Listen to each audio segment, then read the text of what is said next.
Haji Faki and Veronica Maina, together with Richard Onyonka, Senator Matinga, who is my chair of energy, Senator Mungatana, and Senator Eddie Okech. Because it was my first time, Honorable Speaker, in a mediation such as this, I honestly would not want to be in a different team other than this one.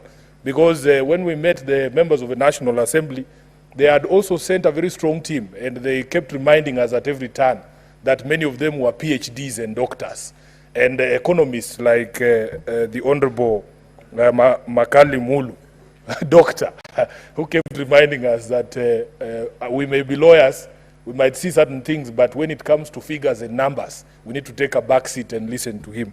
So it was a very interesting exercise, Honorable Speaker. But one of the things that we could agree upon, especially as a Senate, and as I said yesterday during debate on the President's State of the Nation address, it is very easy to agree on other things once you agree on principles. And Honorable Speaker, I can be very proud of the position that this Senate took, that there are certain principles we laid on the table from the onset of this mediation. The first principle, Honorable Chair, was that counties must never in any financial year receive money less than what they received in the preceding financial year. And we were able to convince members of the National Assembly on this important principle. Number two, Honorable Speaker, because of inflationary trends and other things that crop up, including growth in annual wages, there has always to be year on year an increment in the allocation to counties, even if it be marginal in exceptional years such as this, when we do not have a finance act in place. Honorable Speaker, the third principle that we agreed upon, we were able to convince our colleagues from the National Assembly, is that the shortfalls, any shortfalls in revenue, can never be borne by the county governments, because the national government has more headroom in terms of its budgeting. And the most important principle being, it is them who draw up these estimates. It is the National Treasury that comes up with these estimates, and you will remember that during that particular process, county governments have absolutely no role. So it is for them to make sure that if they project revenues and their shortfalls, that burden cannot be borne by county governments. And I believe, having agreed and set those three principles, it is going to be very easy going forward, Honorable Speaker, for us to agree on this process of division of revenue. Honorable Speaker, there was also a very interesting conversation because sometimes members of the National Assembly feel that we accuse them of not understanding the needs of the county governments and the need for them to serve the people. One of the things we agreed in this mediation was that there are no Kenyans who belong to county governments and Kenyans who belong to the national government. That all Kenyans belong to all these governments, the 47 county governments and the national government. And that in fact, your ordinary Kenyan, the people of Mathare, a voter in Mathare, does not care who comes to repair a bridge that has been damaged after a flood. They just want the bridge done. So this back-passing and blame just want work to be done. And it was interesting because that conversation was being had roads. Honorable Speaker, it is an acknowledged fact that there are certain classes of roads that belong to county governments or are the responsibility of county governments. And this tussle between the National Assembly and the county governments does not help anyone. Honorable Speaker, you live in Nairobi, and you all the time remind me that your children voted for me. They are complaining, Honorable Speaker, about the state of the roads in Nairobi. Everybody is complaining about the state of the roads in Nairobi, all across. Senator Sifuna, I live in Meru, where you are. I live in Meru. By my children go to school in Nairobi and live in Nairobi.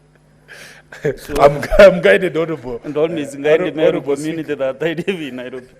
Honorable Speaker, okay, we are very proud as a county because we know we host all the senators wherever they come from. And complaints have been raised about the state of the roads in all of our areas. Honorable Speaker, in Kilibani, in Hurlingham, you go to Isili, the state of the roads in Pipeline, in other areas of Nairobi is so bad.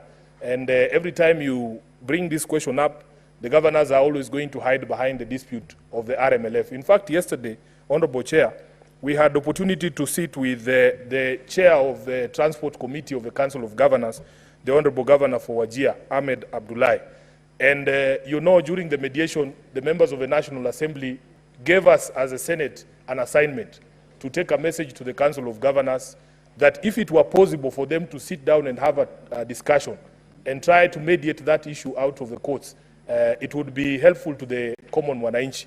I want to report to the members of this House and the members of the National Assembly need to know that we did take that message to the chairperson of the Transport Committee of the Council of Governors. But he was very skeptical, I have to say this, because he has said that this is not the first time this question of the RMLF was taken to courts, and the last time there was a conversation to withdraw the matter or to solve it amicably, it didn't go very well.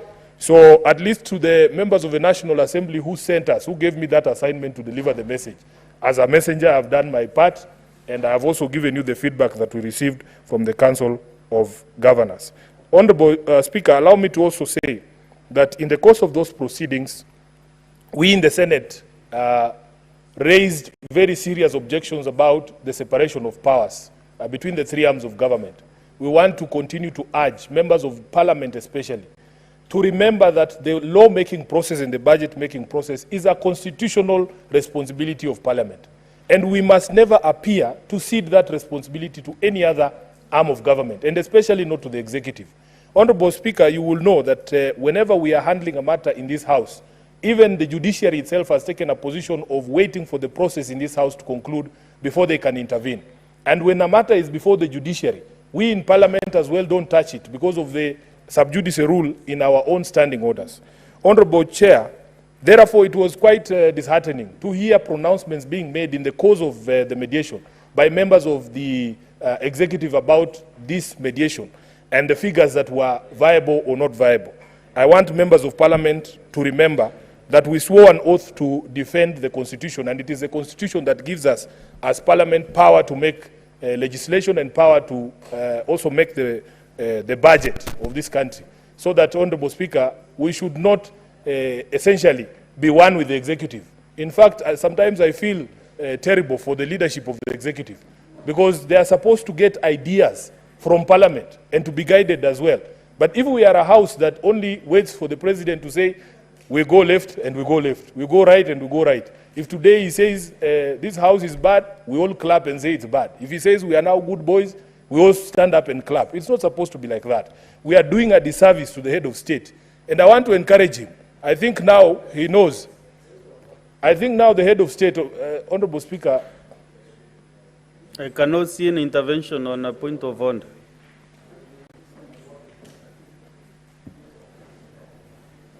Proceed, Senator Sifuna, I can't see. Yes, Honorable Speaker, the point that I was making was that the head of state now, in this institution of Parliament, should note the voices to listen to. I think he should spend more time with Senator Onyonka. He might be able to guide him more better than some of the voices he's listening to in the House, because they are not telling him the truth. Honorable Speaker, let me conclude by saying that the mediated amount might not be pleasant to the Council of Governors, might not be what this House wanted, because I remember when we were dispatched to this mediation, we were given very clear instructions that we must not accept anything less than the 400 billion that we had passed. We had many objections ourselves, including myself, during debate of this particular bill. But I want to say that the purpose of mediation is not to get your way. The purpose of mediation is to have a conversation with people who hold a different view and to come to some form of middle ground. I want the House to view this as the Senate saving 7 billion shillings for devolution and not losing 13 billion from the 400 billion that we had been told by the National Assembly. So, Honorable Speaker, what we want to say as a committee is that we had opportunity for a robust conversation with our colleagues from the National Assembly.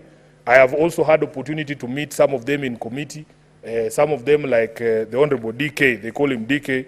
I had never interacted with him. I've come to realize that he's not a bad man, he's a good man. And we have learned a lot from each other. But one of the things we also continue to insist. Who is DK? Honorable DK is the Honorable David Kiplagat, Member of Parliament, MP for Soy. Yes, Honorable Speaker, let me just conclude and reiterate something that we said yesterday as well, that we must stick to the constitutional principles even when it comes to matters of public finance in this country. We want transparency, Honorable Speaker. Some of the things that were delaying even the process, we in the Senate were insisting on some transparency. For instance, we were asking if the finance bill of 2024 was supposed to raise an additional 380 billion. we need to be shown the programs for which this money had been planned, so that we see if we have lost the entire 380, which programs were there for devolution that we can remove.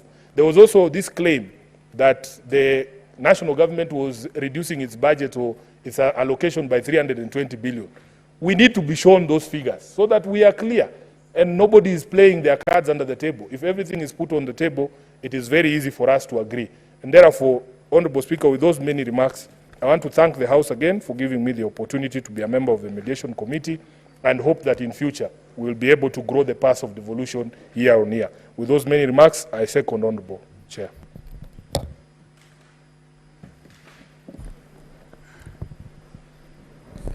Honorable Senators, I propose the question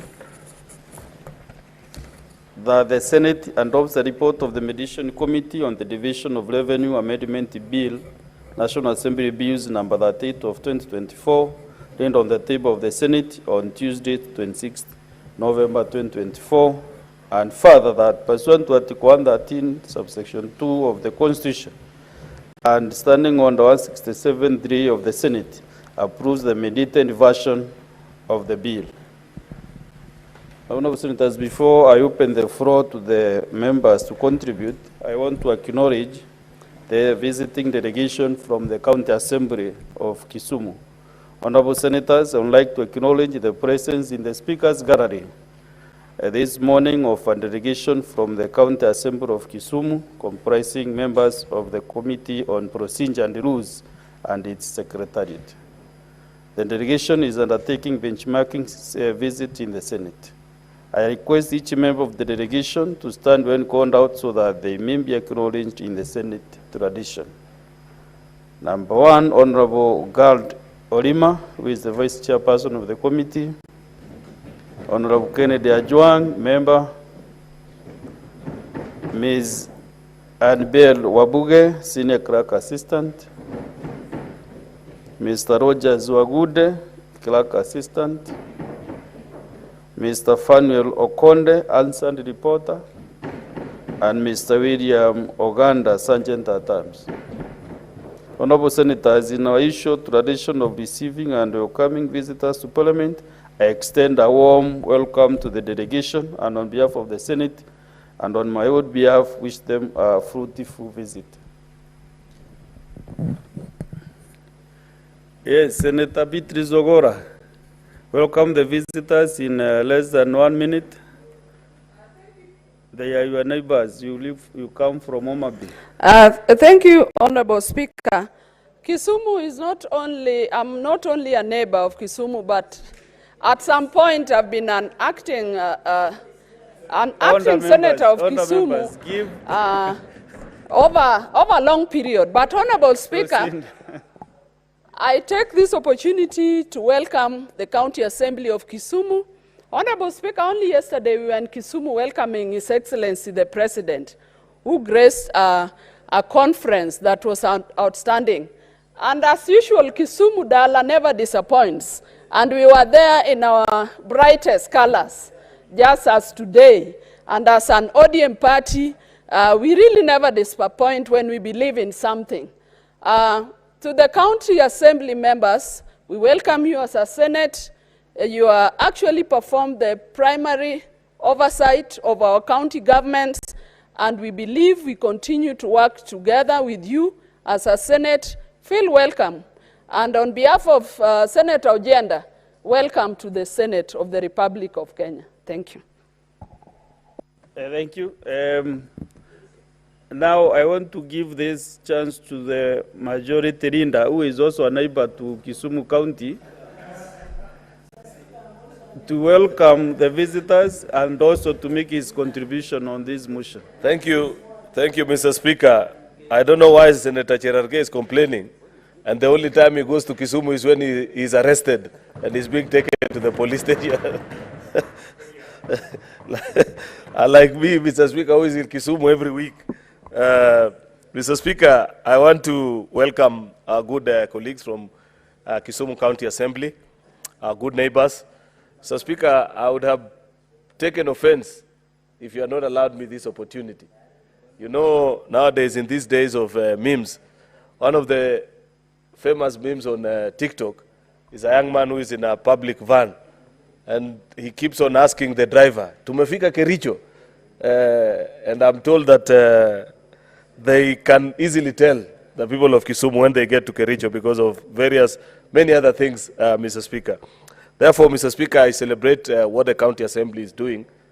This House, Mr. Speaker, the Senate of the Republic of Kenya, should never tire of training and capacity building all our 47 county assemblies to bring them to the stature, Mr. Speaker, and the capacity of the Senate, because that is our constitutional duty, Mr. Speaker, and we cannot pass on that responsibility to any other house, including the National Assembly. My view, Mr. Speaker, is that their perception and understanding of devolution and our devolved institutions, Mr. Speaker, is a bit skewed. And therefore, I take pride as a member of this House each time we have a visiting delegation from our county assemblies of various committees, leadership of those houses, Mr. Speaker, when they come here to learn, Mr. Speaker. And I know that during their time of interaction, they get to learn, not just as members, but even members of staff that accompany them. They interact from their sergeant at arms with our sergeant at arms, their members of secretariat with our members of secretariat, and members, Mr. Speaker. I wish we could do more. I'm not so much abreast with what happened in our committees, but when I used to serve in committees, Mr. Speaker, occasionally we would have members of county assembly be allowed actually to sit with us in our committees as we transact business. The counterpart, if it is a committee on health, they'd sit with us in the committee of health of the Senate, Mr. Speaker, and interact and get to learn and appreciate how we transact our business. And there are times also that we'd learn for them on some of their better refined procedures than what we have here in the Senate. That is the architecture and the design of our Constitution, that these two institutions relate that way. Mr. Speaker, therefore, with that regard, I celebrate the visiting delegation from Kisumu. Mr. Speaker, I'd be very brief on this topic of the mediated version of the Division of Revenue. First, I want to celebrate the members of the Senate that served in this committee. They gave a very good account of ourselves as a House, Mr. Speaker. I was proud every afternoon or evening when I tuned into the TV and I watched the arguments and counter-arguments from both sides of the mediation committee, Mr. Speaker. But I particularly felt proud as a senator because of the good job that the team that we sent did. Mr. Speaker, I know we would have wished for more resource. Point, Mr. Speaker, I want to say that the Constitution did us in with that particular regard.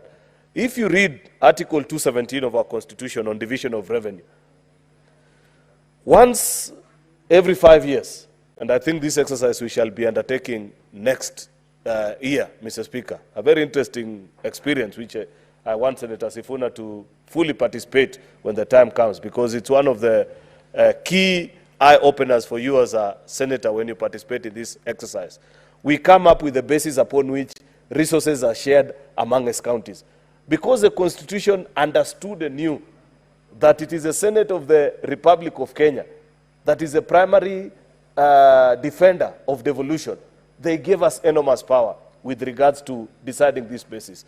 So properly guided and guarded are we on this provision that once we have passed a resolution, it is the only clause or the only report that once it leaves this House, if the National Assembly wants to overturn it, they need to raise 2/3, Mr. Speaker.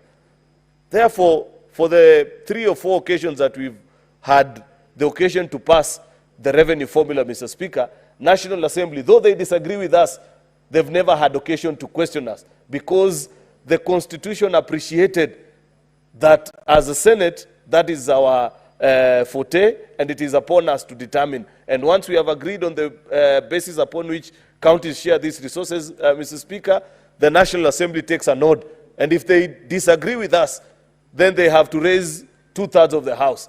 Something that only, they put us on the same pedestal like a constitutional requirement, or like the impeachment of a president or a deputy, or the overturning of a presidential memorandum, Mr. Speaker. I appreciate that. But when you move to Article 218, that is where I complain, and is the basis of my complaint. I wish that on this matter of division of revenue and the determination of resources between Senate and National Assembly, we had retained similar powers, as such that once we consider division of revenue, Mr. Speaker, because we are reasonable people, it's not that we are going to sit and say, give 800 billion to counties, yet we are aware, Mr. Speaker, of our financial position. We would have been moderate in our consideration, Mr. Speaker. I wish we had similar powers as what has been provided in Article 217, Mr. Speaker, as such that upon the determination by the Senate of how much is due to the counties, then National Assembly will need 2/3 to overturn it. But here we are. Article 218 expects that Parliament shall make the decision. Parliament means both houses. And therefore, as much as many of our colleagues, because I've followed the conversation with comments being made by some of our colleagues on our social media platforms, Mr. Speaker, that our colleagues, how could you agree to this or the other? It's not upon them alone to agree. It's a duty of Parliament. Both houses must come to a conclusion. Sometimes it's not courage to bang yourself, Mr. Speaker, against the wall. It's not an act of courage. You're actually hurting yourself. I pointed out to this House 2 weeks ago, Mr. Speaker, that I was beginning to receive SMSs from governors that know me, that wanted to ask, and the question they kept on prodding is that, Majority Leader, are you likely to conclude on division of revenue before you proceed on recess? And when you ask them why, they say, we want to do at least a supplementary budget so that we have a rough idea. Can you imagine, Mr. Speaker, many of our county assemblies are about to break for recess, and they have no basis upon which to do their supplementary budget because we haven't done CARA for them to know what is their share of the national cake, Mr. Speaker. And it would have been completely unfair of us if we would have asked Senator Sifuna, and he knows how to stick to his guns, Mr. Speaker. In fact, he loves opposing more than supporting things, Mr. Speaker. We would have asked them that go there and just insist on 400 and don't listen to anything else. But are we helping our counties, Mr. Speaker? It is our wish that perhaps if it was possible, we'd raise these figures, Mr. Speaker. But remember, the constitutional edict is that this is a determination of Parliament, not Senate alone. Both houses must agree, Mr. Speaker. And I want to appreciate that because of that provision of the Constitution, our colleagues have done well. 387.425, Mr. Speaker, together with 8 billion from equalization fund, Mr. Speaker, yet we are still actually going to do further, I think before we break on recess, the conditional allocation, Mr. Speaker. We shall still achieve on or about the intention that we set out when we began this year's division of revenue bill. Mr. Speaker, you know, I take great comfort in the fact that I know that as a House, we put our best case forward, but we are also intelligent enough to listen to what our colleagues from the National Assembly are telling us and the realities that we have to live with. The truth of the matter, Mr. Speaker, is that our economy isn't doing so well. We are under a debt distress situation where 70% of the resources that we are collecting, Mr. Speaker, unfortunately, do not leave Harambee Avenue. They are collected by KRA, and CBK pays them out in debt either to foreign institutions or even local institutions that we owe these resources, Mr. Speaker. And therefore, we must learn to make live, Mr. Speaker, with the little that we have. I am particularly, Mr. Speaker, impressed because when the President gave the State of the Nation address last week on Thursday, he gave another assurance.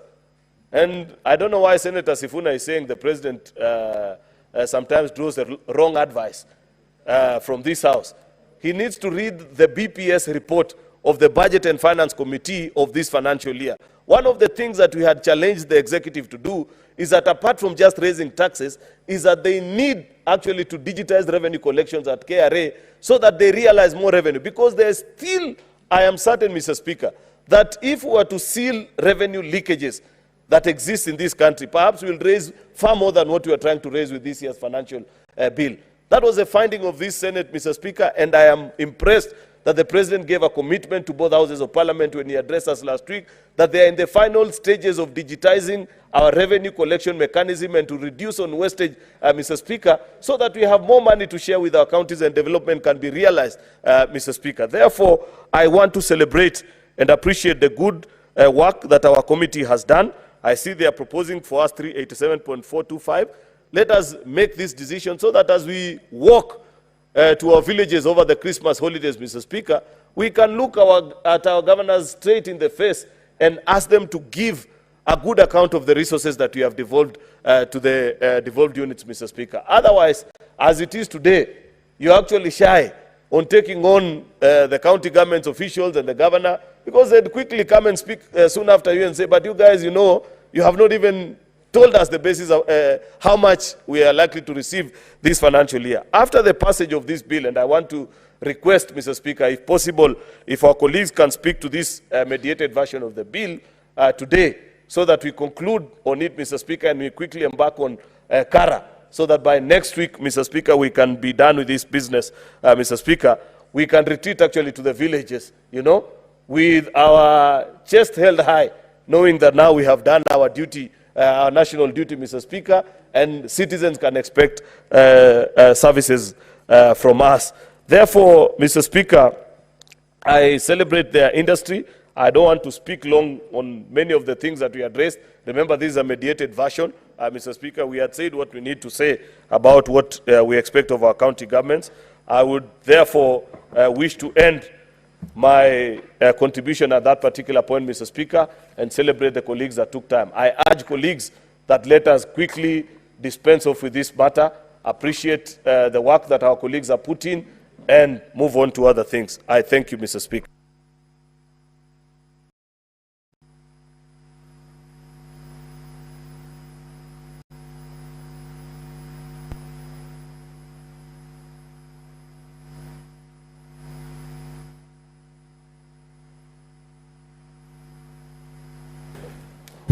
Asante sana mstahiki Spika kwa kunipa nafasi. Kwanza ningetaka kushukuru kamati iliyokaa chini na kuhakikisha kwamba wamefanikisha maelewano kati ya fedha ambazo zinaenda katika kaunti.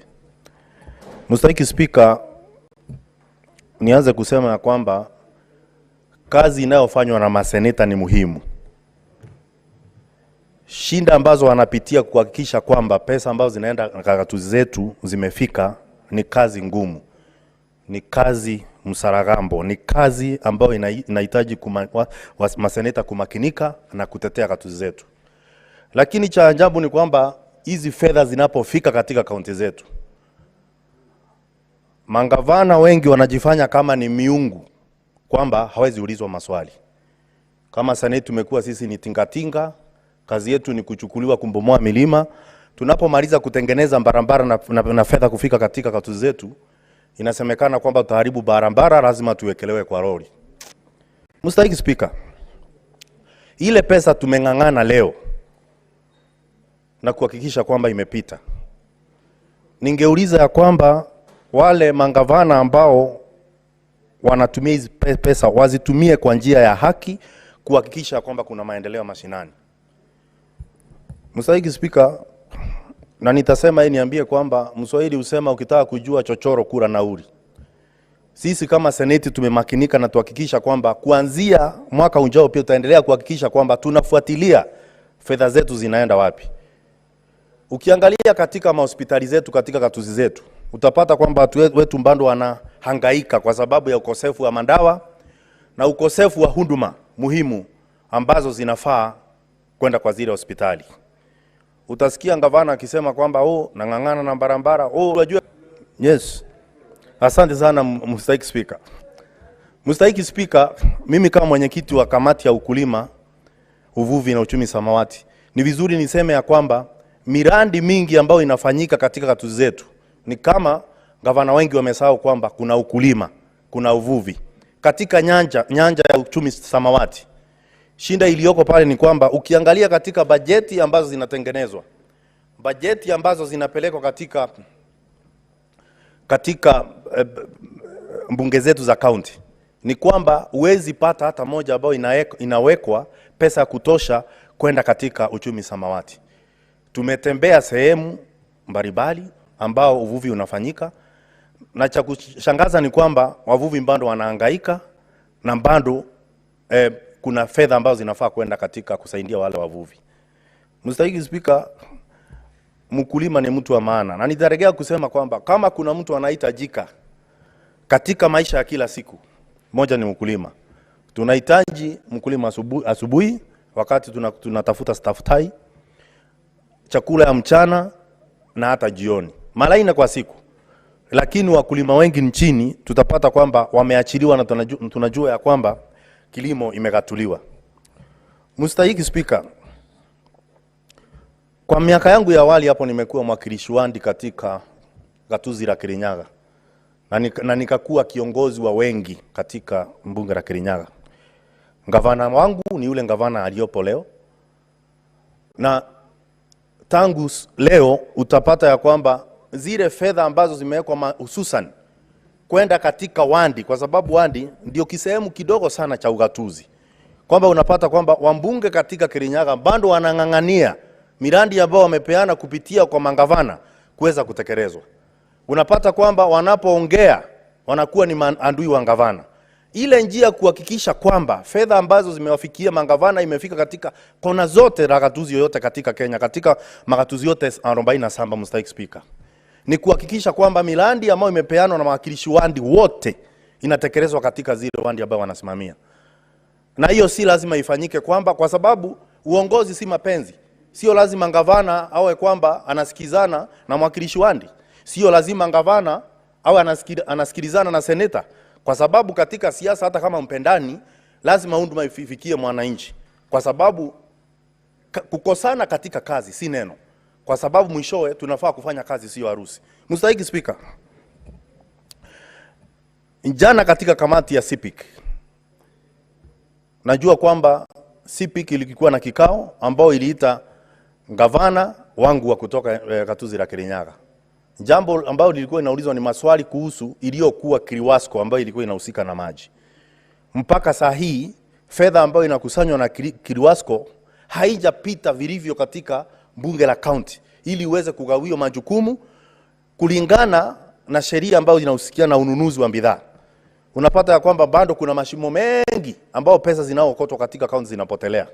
Na kwa hivyo mangavana wafai kila siku ni kulialia kila siku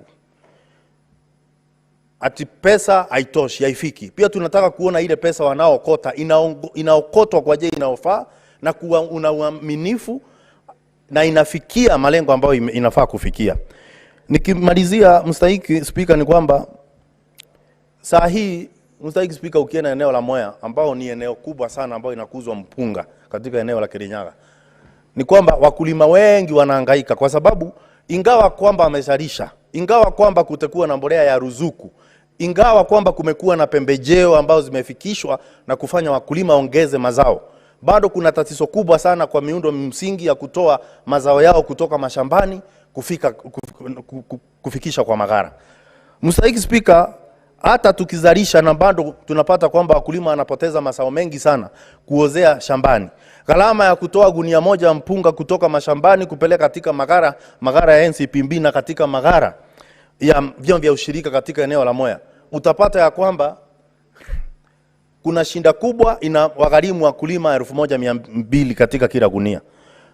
Mstahiki Speaker, kama mkulima atapoteza 1200 kwa sababu ya miundo msingi ambayo ingetengenezwa na gatuzi la Kirinyaga, ni kusema kwamba ile faida yote ilikuwa inapatikana kwa sababu ya kupata mbolea ya ruzuku na pembejeo za bei ya rais zinapotea. Na kwa hivyo ndo ningemwambia gavana wangu kwamba mugala muue na haki yake mpe. Tuhakikisha kwamba huduma za barabara, miundo msingi imeboreshwa ili wakulima waweze kufaidika. Mstahiki Speaker, si hayo tu ambayo nilikuwa nataka kusema siku ya leo. Najua ya kwamba kamati nyingi zimekuwa na matatizo kubwa wakati tunawaita mangavana hapa kuja kujibu maswali. Na unajua Mswahili husema mrina haogopi nyuki. Kama unataka asali lazima utafuata mzinga na kuenda kuzoa asali, uwe unaumwa na nyuki ama uumwi na nyuki. Unapoomba kiti ya gavana lazima uwe tayari kukaa chini na wale ambao wanaangalia kama kazi inafanyika katika gatuzi. Lazima uwe tayari kukaa chini na kujibu maswali kwa wale wakilishi wandi ambao wamechaguliwa. Lazima kuwe na heshima kuhakikisha kwamba kila jambo ambalo unafanya unawajibika. Na nitakuwa nikalili wa akili kama sitasema ya kwamba kumekuwa na madharau si hamba kutoka kwa magavana, kwa wakilishi wandi na maseneta ambao waliochaguliwa. Na ni vizuri tuseme ya kwamba itafika siku ambao tunafaa kuwa na kikao. Kazi yetu sio kubeba mzigo mkubwa, na wakati tunauliza maswali wanatuambia mzigo uko kichwani kwa pani jasho la tutokeani. Lazima wajibike kwa kujibu maswali na kufanya kazi ambayo wamepewa kufanya, na wasiwe tu kazi yao ni kutupatia kazi ya kutafutia pesa, lakini wataki kujibu maswali. Asante sana Mr. Speaker.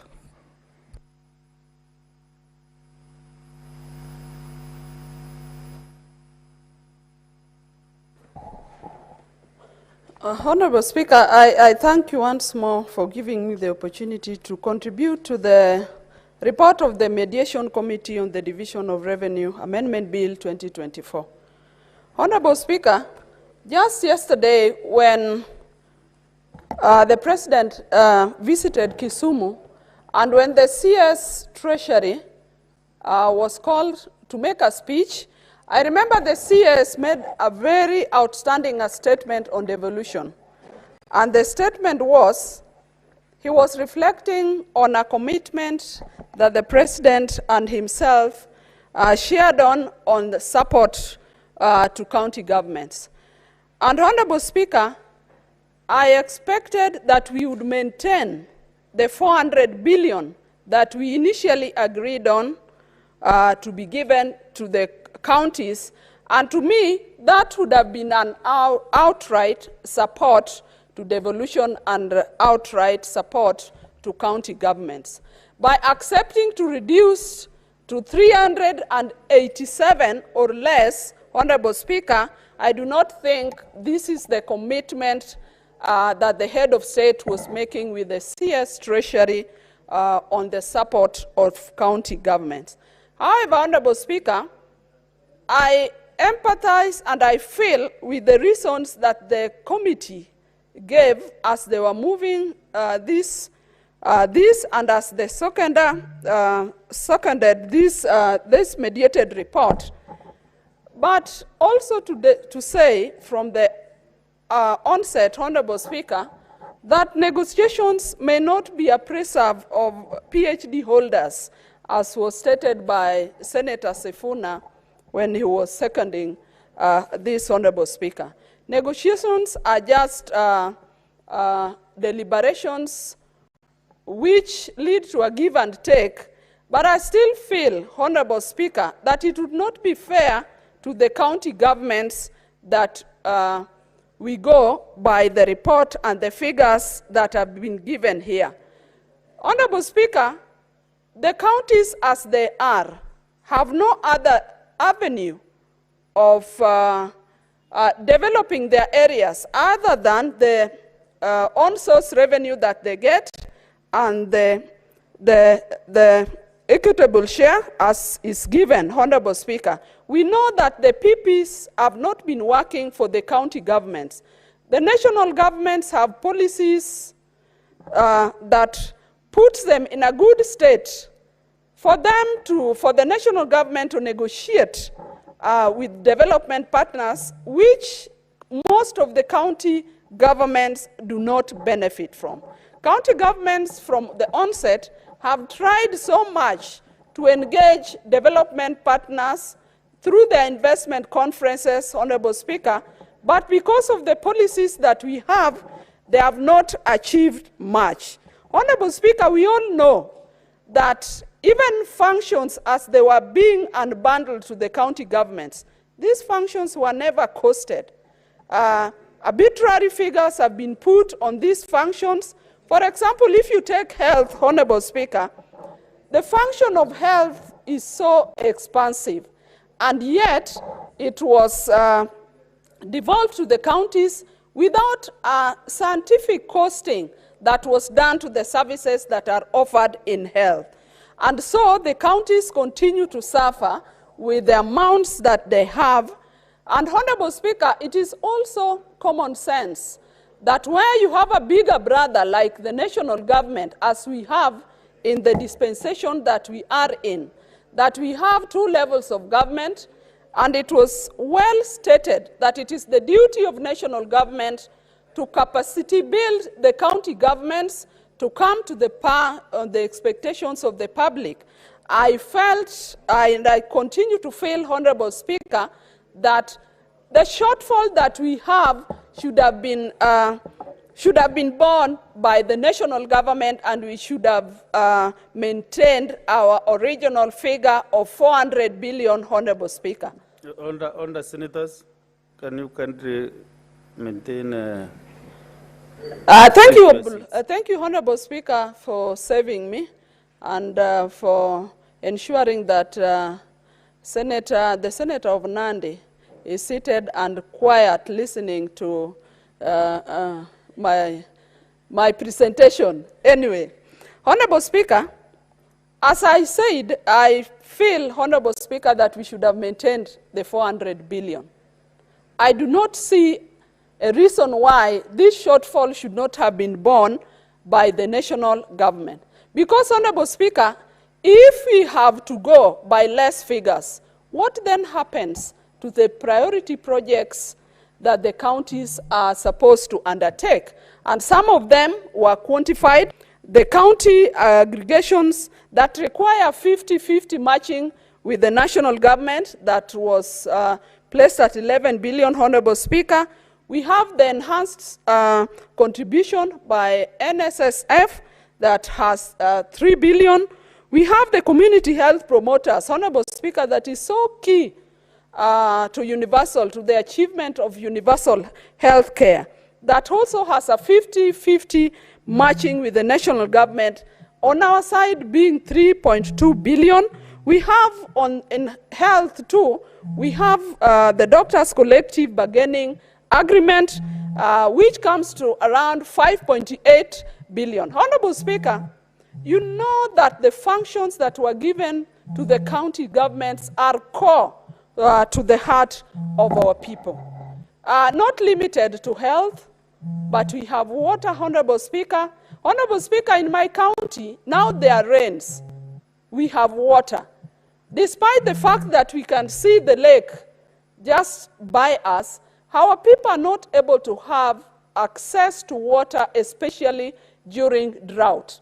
In my county, Honorable Speaker, and even in my sub-county, which is Ndewa, our people suffer so much for lack of access to water. The issue of water is a problem.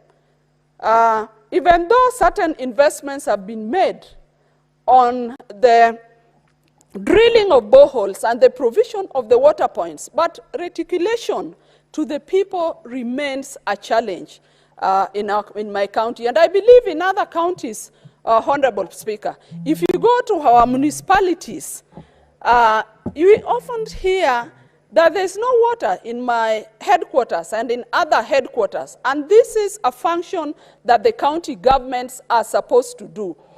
The municipalities, Honorable Speaker, have old infrastructure that was laid years ago, and this infrastructure breaks down often. The counties are not able then to work towards the universal expected standards of having our people access water. Honorable Speaker, another key sector that was devolved to counties is agriculture. Honorable Speaker, in agriculture, we have fisheries, for some of us coming from the lake, which is very important to us. And we have agriculture itself, the farming part of it. Honorable Speaker, our farmers do not even access extension officers. Our farmers are not able to access these officers when they need it, Honorable Speaker, from these departments. And Honorable Speaker, I believe this is because of the inadequate funding that is given to these sectors. Honorable Speaker, I expect a situation where if a farm be able to access, our farmers still keep cattle, our farmers still keep dairy cattle, and they often require services from the veterinary department. But without adequate funding, Honorable Speaker, our people turn to pets. Honorable Speaker, in my country still and in other countries, we are looking to achieving a percentage of tree coverage. In my country, there were 2 outstanding forests, one called Kodera Forest, another called Ruma that is next to my village. Honorable Speaker, the deforestation that has taken place in these forest is so massive, and I was looking forward to some adequate funding so that my county government would embark on a forestation program to bring my country to the expected tree cover national. Honorable Speaker, I am not very comfortable with the reduced figures, and I feel as a Senate, we should have maintained our figures. And so, Honorable Speaker, as I step aside, I want it to be categorical that I do not support this, this version of the mediated report. The Senate must continuously stand with the county governments. The Senate must continuously stand with the figures that were given initially in the report here. And Honorable Speaker, it is also worth noticing that as this report is moved, we do not have now the aggression that the committee have when they initially presented their report. Thank you very much, Mr. Speaker, sir, for giving me this opportunity to contribute this. I'll be short, I'll be very brief, Mr. Speaker, because at 11:30 I'll be taking the oath of office as a commissioner. I'm quite amused about that. I'm quite happy. Mr. Speaker, sir, I sat in the mediation committee, and indeed, we as the senators were quite firm that the amount that we had suggested of 400 plus would remain untouched. We pushed, Mr. Speaker, we listened to our counterparts, and I want to agree with the colleague Senator Beatrice that indeed we had insisted we need and we must be the 400. However, Mr. Speaker, sir, at times it takes a bit of courage to be able to give in, and especially aware of the situation that the country is in. We realize that there are no people who are served by the national or the county government, and we did realize that the situation and the physical space that the country is moving around, then in the spirit of give and take, we said, Mr. Speaker, we must, to ensure that the counties do not come to a halt, we must come to an agreement. Mr. Speaker, sir, in every mediation, it is the spirit of give and take that governs people. The emotional intelligence that's required for us to be able to come to a conclusion, because looking at the fact that we will be shortly moving for recess, and the county government will also be doing this, the same, we asked ourselves very hard questions. And that is why, Mr. Speaker, we said, yes, promoting devolution, upholding devolution, ensure figure, Mr. Speaker, sir, with heavy heart that we agreed to the relatively reduced figure of 387.4. Mr. Speaker, sir, having said that, it is also very, very important that we also tell our colleagues, the governors, that yes, austerity measures as being practiced by the national government. The fact that the national government had reduced its budget by over 380-something billions. And I like what Senator Sifuna said, that we needed to see the breakdown of these figures. But as we look down at those figures, as we interrogate those figures, Mr. Speaker, let our counties not come to a halt. And I remember the majority leader has just said he received several calls. I did also receive such a calls from my governor telling us, yes, our county is in dire need and something must be done. Mr. Speaker, sir, we made that decision to bridge the gap so that we do not cripple the activities of the county governments. This, Mr. Speaker, sir, as we sat with the members of the National Assembly, as we try to push and harden on our position, that we as the promoters and protectors of devolution, that we are not going to take any cut.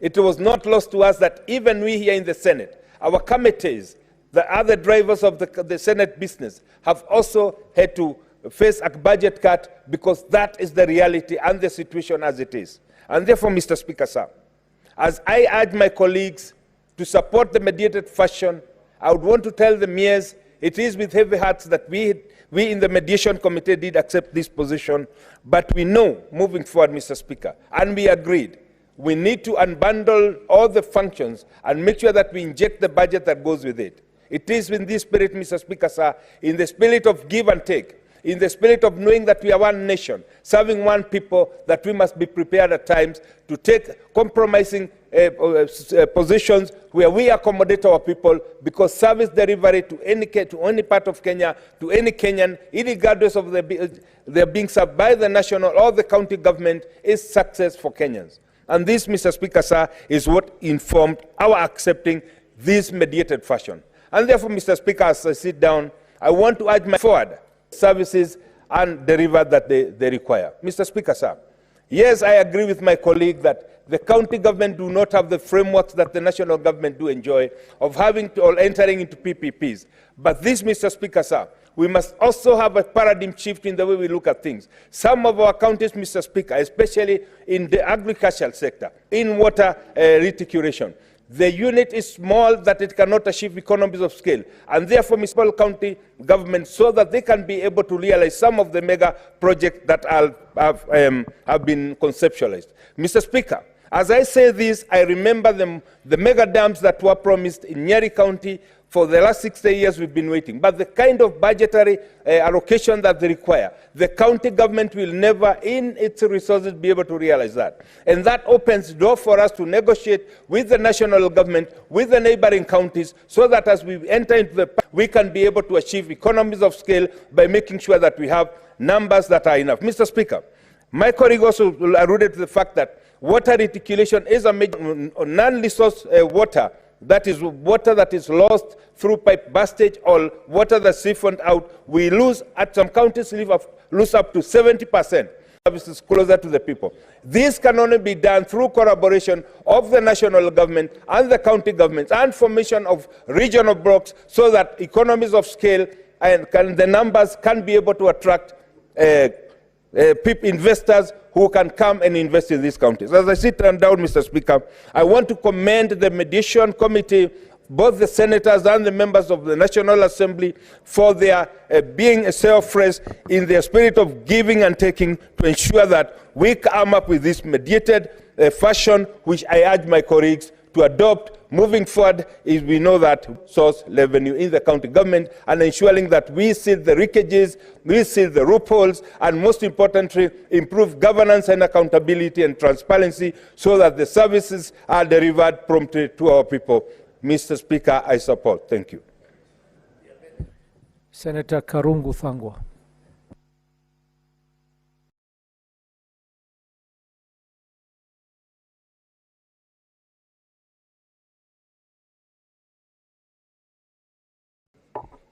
Thank you very much, Mr. Speaker. So that from the onset I can say that I don't agree with this report. Because, Mr. Speaker, as you are aware,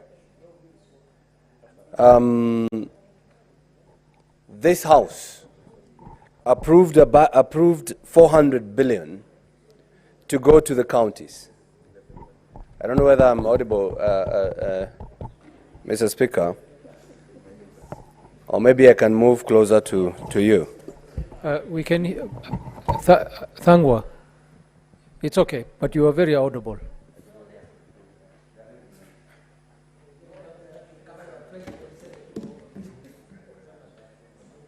Thank you very much, Mr. Speaker, for the opportunity, and the opportunity to say that I do not support this mediation report, because, Mr. Speaker, as you are aware, this House approved 400 billion to go to the counties, but the National Assembly, which is never mandated to take care of the interest of the counties, reduced that amount by 20 billion. Mr. Speaker, the committee sat, the mediation committee, and they all agreed on 387 billion. That is cutting short 13 billion to the counties, Mr. Speaker. Mr. Speaker, I'm going to give my reasons, borrowing heavily from the presidential State of the Nation speech at the National Assembly.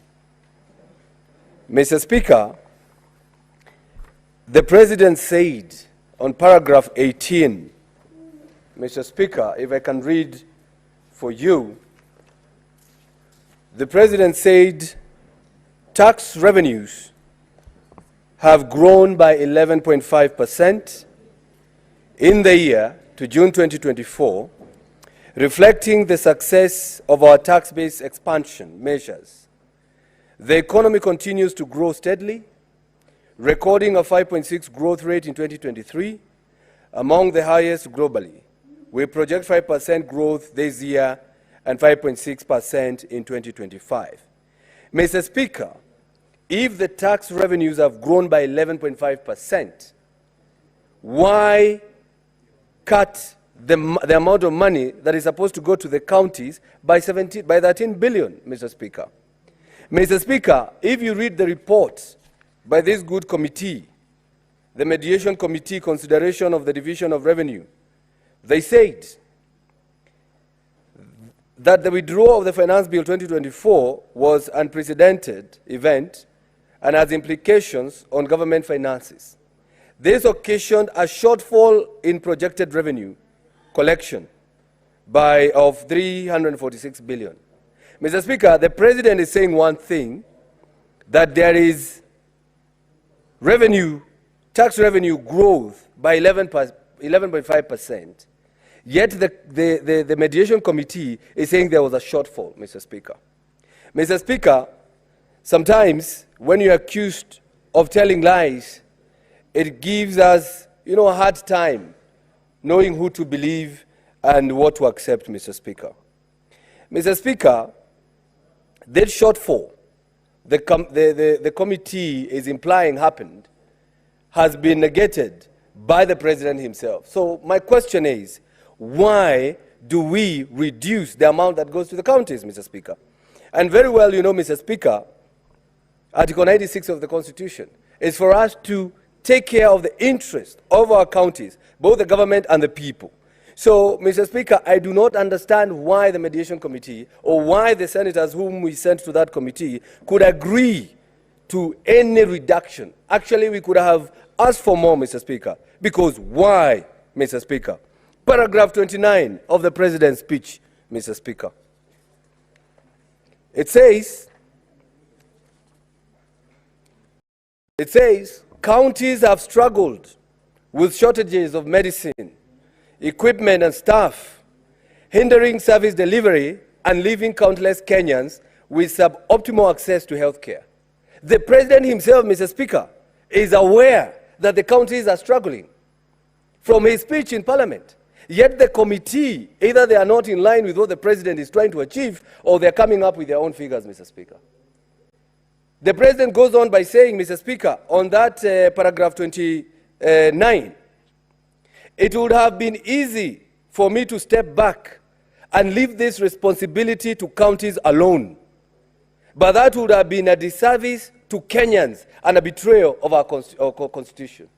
Mr. Speaker, the President is aware that there is shortage and he cannot sit back and leave the responsibility to the counties alone. Mr. Speaker, then why would a committee of this House reduce the budget or the money that goes to the counties, yet it has been made aware that there is struggles, there are shortages, there is all that by the President himself in the counties, Mr. Speaker. So that's why I would not at any moment, support this... Senator Mundingi, what's your point of order?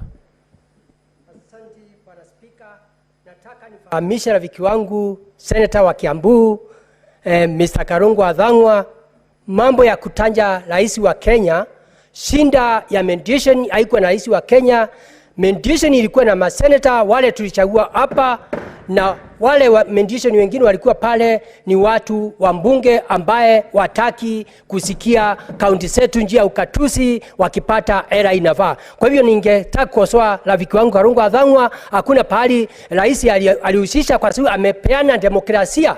Mwende mkae chini ndio devolution iweze kupata kazi, iweze kupata era ile inafaa bilioni 1400. Kwa hivyo ningependa kumwambia angekosoa ile kamati yetu na parliament ambaye haitaki devolution iendelee kazi. Asante bwana Speaker. Mr. Speaker, maybe it is my English that the senator is not understanding what I'm trying to say. But I can simplify for him to understand. What I'm trying to say, Mr. Speaker, is that the president is aware and he knows the counties are struggling. The president wants to help the counties. But the committee that has been mandated, Mr. Speaker, I wish you would protect me. I wish you would protect me, Mr. Bwana Speaker. Masayo, nini hoja yako ya nidhamu? Bwana Spika, pengine ndugu yangu aliye hivi sasa anatoa maoni yake kwenye ile ripoti yetu ya Mediation Committee amesema ya kwamba pengine ni kizungu chake, kimombo chake ni kwamba pengine yule ndugu yetu hakielewi. Nataka kumuuliza, je, ni haki kusema kitendo in a form of innuendo, jambo ambalo innuendo ni kwamba pengine hulisemi kiwazi. Nataka kujua, je, akisema hivyo Mundigi mwenyewe hujiita daktari hapa, yeye akiwa kama daktari anajua kimombo sana, na hata nishamsikia mimi akiongea kimombo. Je, ni haki kwa ndugu yangu ambaye hivi sasa chairman wangu wa barabara anaweza kusema ya kwamba Mundigi ana upungufu wa kujua kizungu ama kimombo? Asante Bwana Speaker. Senator Thangwa, unaweza kurekebisha matamshi yako. Ulikuwa unamaanisha Senator Mundigi hafahamu lugha ya kizungu. Mr. Speaker, I didn't mean to say that he does not understand English. Maybe I was speaking too fast for him to comprehend. And that's why I decided to slow down and explain to him or to the House that the President is aware that the counties are struggling, Mr. Speaker. And because they are struggling, you would expect a House that is mandated to come up with this law, the DORA Act, Mr. Speaker, the committee that understands that we need to have service delivery at the counties, instead of reducing these amounts, we should actually increase this amount, Mr. Speaker. I was also trying to say that the President has acknowledged that the tax base has increased by 11.5%. So there is more money within the national government. So then why reduce the monies that goes to the counties? That is my question, and that's why I was trying to compare the two. What the President believes and what this House believes, Mr. Speaker. Mr. Speaker, I know these monies, when they get to the counties, there's a lot of embezzlement, there's a lot of corruption, and as we send monies to the counties, we should also call upon the governors to use these resources the way it's supposed to be used, Mr. Speaker, to fight corruption and to stop thievery or eating county monies, Mr. Speaker. And the other day I saw the governor says that they are going to shut down counties if we do not agree. And you know, Mr. Speaker, you do not threaten a person who is out there trying to assist the counties to get what they're supposed to get. So when you say, if you do not agree very fast, we are going to shut down counties, are you trying to tell us? And I think that's why these members of this committee agreed to reduce to the reduction of the 13 billion, Mr. Speaker, because now the county governors, they are threatening they are going to shut down, and probably this committee decided, okay, instead of you shutting down, let me give you less money, Mr. Speaker. I would want the governors, with the same gusto that they were going to, the threats are going to shut down the counties, Mr. Speaker, they should come out and say how they are using and misusing the county resources, Mr. Speaker. Because monies have been sent to the counties, and when they have been sent to the counties, Mr. Speaker, you realize that the health workers are not paid. For example, the county of Kiambu, my great county, Mr. Speaker, the health workers have not been paid their salaries for the last 4 months, Mr. Speaker. Mr. Speaker, the Kiambu employees are not attending the Kikoska Games this year, something they have done every year. And you know that's the only opportunity you meet other people from other counties for cohesion and agreement and understanding of each other, Mr. Speaker. And they are not going to attend because, one, they say there is no money. But if you ask them, the money that you have had, how did you use that money? Didn't you budget for this? And it was budgeted for, Mr. Speaker. So you should not again blame the national government that there is late disbursement, yet you have your own source of revenue, Mr. Speaker. And this is a call to all governors, Mr. Speaker, that they should work on their own source of revenue. And working on own source of revenue does not mean increasing the taxes or the levies, Mr. Speaker. It is just broadening the collection of it. And this can only be done through digitization, Mr. Speaker. And I'm comparing the President's speech from my contribution, Mr. Speaker. Because if you read paragraph 66 of the President, actually I'm supporting some of his pronouncement, Mr. Speaker. The President said that I am delighted to report on the dramatic improvements we have recorded by automating and digitizing our revenue collection and service delivery through e-citizen, Mr. Speaker. Mr. Speaker, this should be trickled down to the county governments, and I'm calling on the governors to borrow from the President's speech and digitize their own source revenue collection methods, Mr. Speaker. They should digitize tax collection or levies collection, digitize service delivery, digitize water supplies, Mr. Speaker. And you know counties own water companies in their counties, Mr. Speaker. And since I'm in one of committees that scrutinize these reports, the audit reports about water companies, Mr. Speaker, we have realized counties are losing a lot of water through the non-revenue water, Mr. Speaker, through leakages, stealing of water, no meters, and all that, Mr. Speaker. And if you look at it, like yesterday, we had the governor of Kirinyaga, and his county is losing 56% of all the water supplied to the county government to the county of Kirinyaga, Mr. Speaker. 56%. And when you ask them, they say the pipes are old, we don't have meters, the people are stealing water. Mr. Speaker, if we digitize, even have smart meters, Mr. Speaker, this can really help the service delivery if we digitize, Mr. Speaker. Mr. Speaker, I know counties need money, and it is upon this House to scrutinize how the governors are using these monies, Mr. Speaker. The other day, and we saw it yesterday in the news, that the national government, through the Ministry of Water, they are forming a task force to fight rats menace, snail menace, and birds menace in Mwea, Mr. Speaker. Though it might sound funny, this is a huge problem in Mwea, Mr. Speaker. The people of Mwea are suffering because their rice is being eaten by the birds, called quelea birds, the snails, and of course the rats, Mr. Speaker.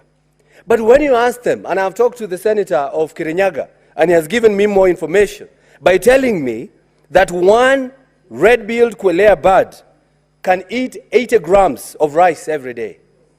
If you multiply that by a year, Mr. Speaker, that's about 215 tons of rice. So the Mwea people, if you convert that to money, they lose 32 million Kenya shillings every year, Mr. Speaker. But when you ask the national government or the county government, they are forming a task force. You know, this government of ours, Mr. Speaker, they like meetings. They even form a meeting to discuss whether they should have a meeting, Mr. Speaker. What I'm trying to say is, Mr. Speaker, how to fight this menace in Mwea is to give counties more resources. But again, I've been told here by the Senator of Kirinyaga that the county government of Kirinyaga has never budgeted for this menace, has never put money to try to reduce these red-billed quelea birds that are eating the rice, Mr. Speaker. And when you do a little bit of research, how do you repel or keep away these birds, Mr. Speaker? Is by using some ultrasonic repellers, Mr. Speaker. It is a small gadget that makes some sound or emits some sound waves that the human cannot hear, but the birds will hear, and it will disturb them, and they will run away. And such a gadget, Mr. Speaker, is going for 3,000 Kenya shillings. And the county government cannot see it fit to budget for such a gadget, Mr. Speaker. Mr. Speaker, we have known even from our high school, of our primary school times, that we have scarecrows, Mr. Speaker. And I know maybe these birds and these rats that are used to the scarecrow. But in this time of technology, the county government should at least even give them drones, Mr. Speaker. The drones that are also emitting the predator's sounds, so that the birds can feel like a predator is on the way, Mr. Speaker. So what I'm trying to say, Mr. Speaker, is that we shouldn't reduce the amount of money that goes to the counties, and again now ask the governors to prudently use those resources as per the budget estimates, as per the budgeting processes, and also as per the people's priorities, Mr. Speaker. Mr. Speaker, I know I'm talking about Mwea, but probably this is not the only problem in Mwea or the rice fields, Mr. Speaker. Maybe in Bura, Ahero, North Kano, or even Lower Kuja in Migori, Mr. Speaker, maybe they're also having these problems. And when the government says it's going to form a task force to catch a rat, Mr. Speaker, you ask yourself, don't we have the people who are mandated to deal with these issues instantly?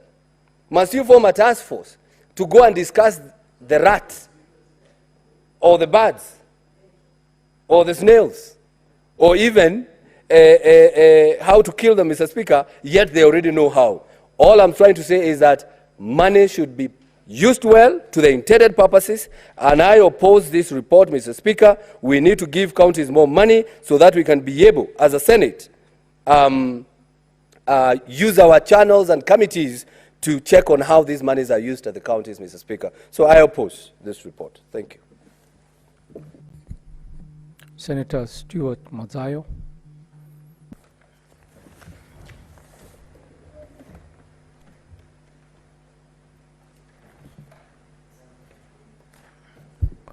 Asante Bwana Spika. Bwana Spika, cha kwanza nataka kutoa kongole kwa wale maseneta wetu, hususan katika bunge la Senate, kwa sababu haya yalikuwa ni majadiliano kulingana na vile ambavyo tulikuwa hatujaelewana na ugavi huu wa pesa zinazokwenda katika serikali zetu za mashinani. Bwana Spika, tunaona kwamba wale majabali wetu ambao walikuwa katika hii kamati, ukiniruhusu Bwana Spika,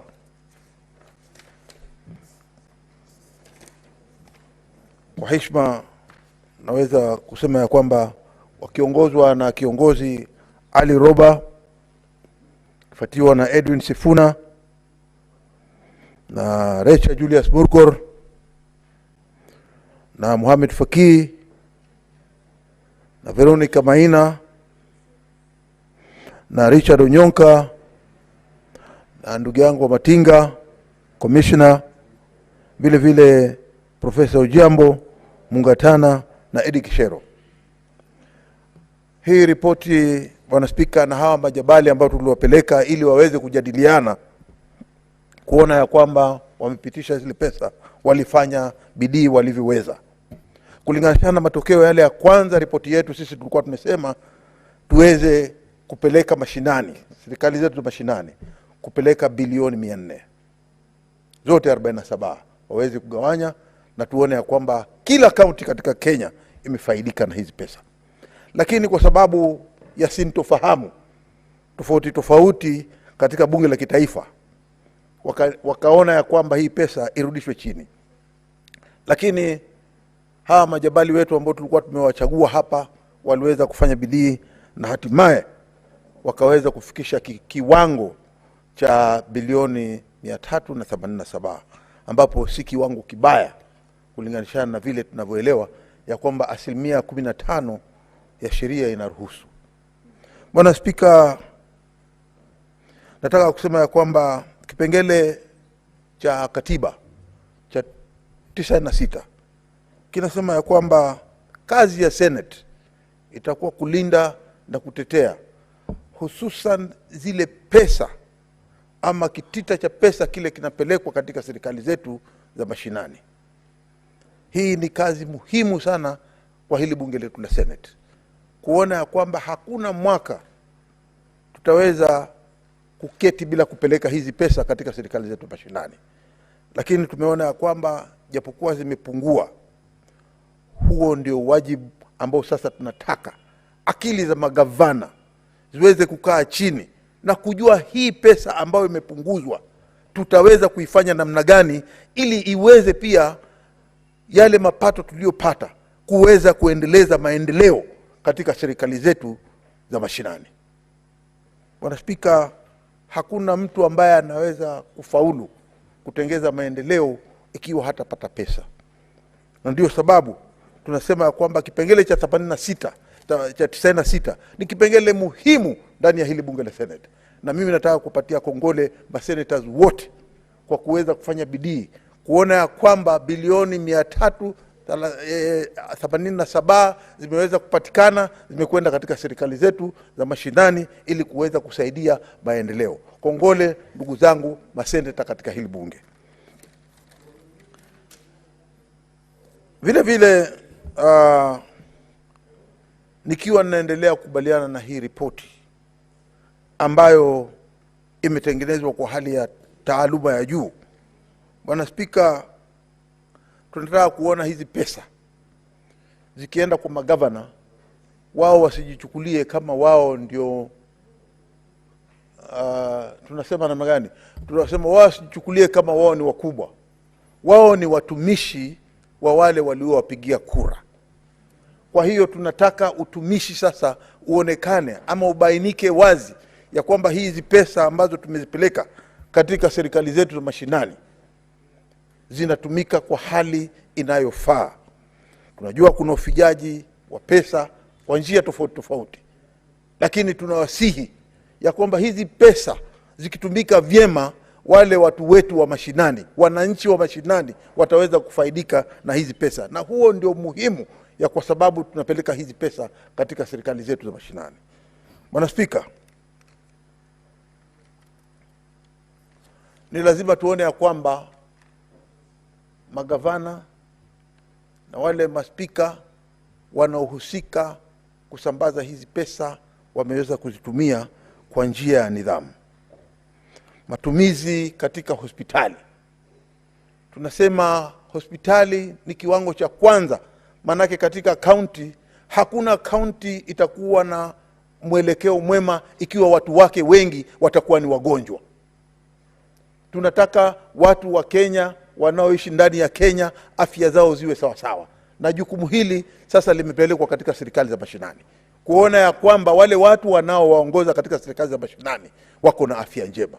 Na ndio tunasema sababu kubwa ni kwamba ni lazima kitengo kikubwa sana cha hizi pesa zinazokwenda katika serikali zote mashinani ziende katika mahospitali ili ziweze kuchukua madawa, ziweze kuchukua vifaa ambavyo vinaweza, kama mtu amepata ajali, kama mtu anataka kulazwa katika vile vyumba ambavyo zinaitwa intensive care, chumba cha mahututi ambacho mtu anaweza kupata madawa na hatimaye akatoka katika ile hali yake ya mahututi akaja akawa mzima tena akarudi kwa jamii yake akiwa na afya njema. Tunasema hiyo ndio sababu tunasisitiza sana kwamba pesa nyingi ziweze kupelekwa katika mahospitali ili Wakenya wakiwa watakuwa na afya nzuri, nchi yetu itaweza kupata maendeleo zaidi. Bwana Spika, kuna pia vile vile tunasema hali za mawasiliano. Pesa hizi si za kutumia vile mtu anataka kutumia, lakini tuone hali za mawasiliano, barabara zile za mawasiliano, barabara zinazokwenda katika vijiji vyetu vya vitongoji.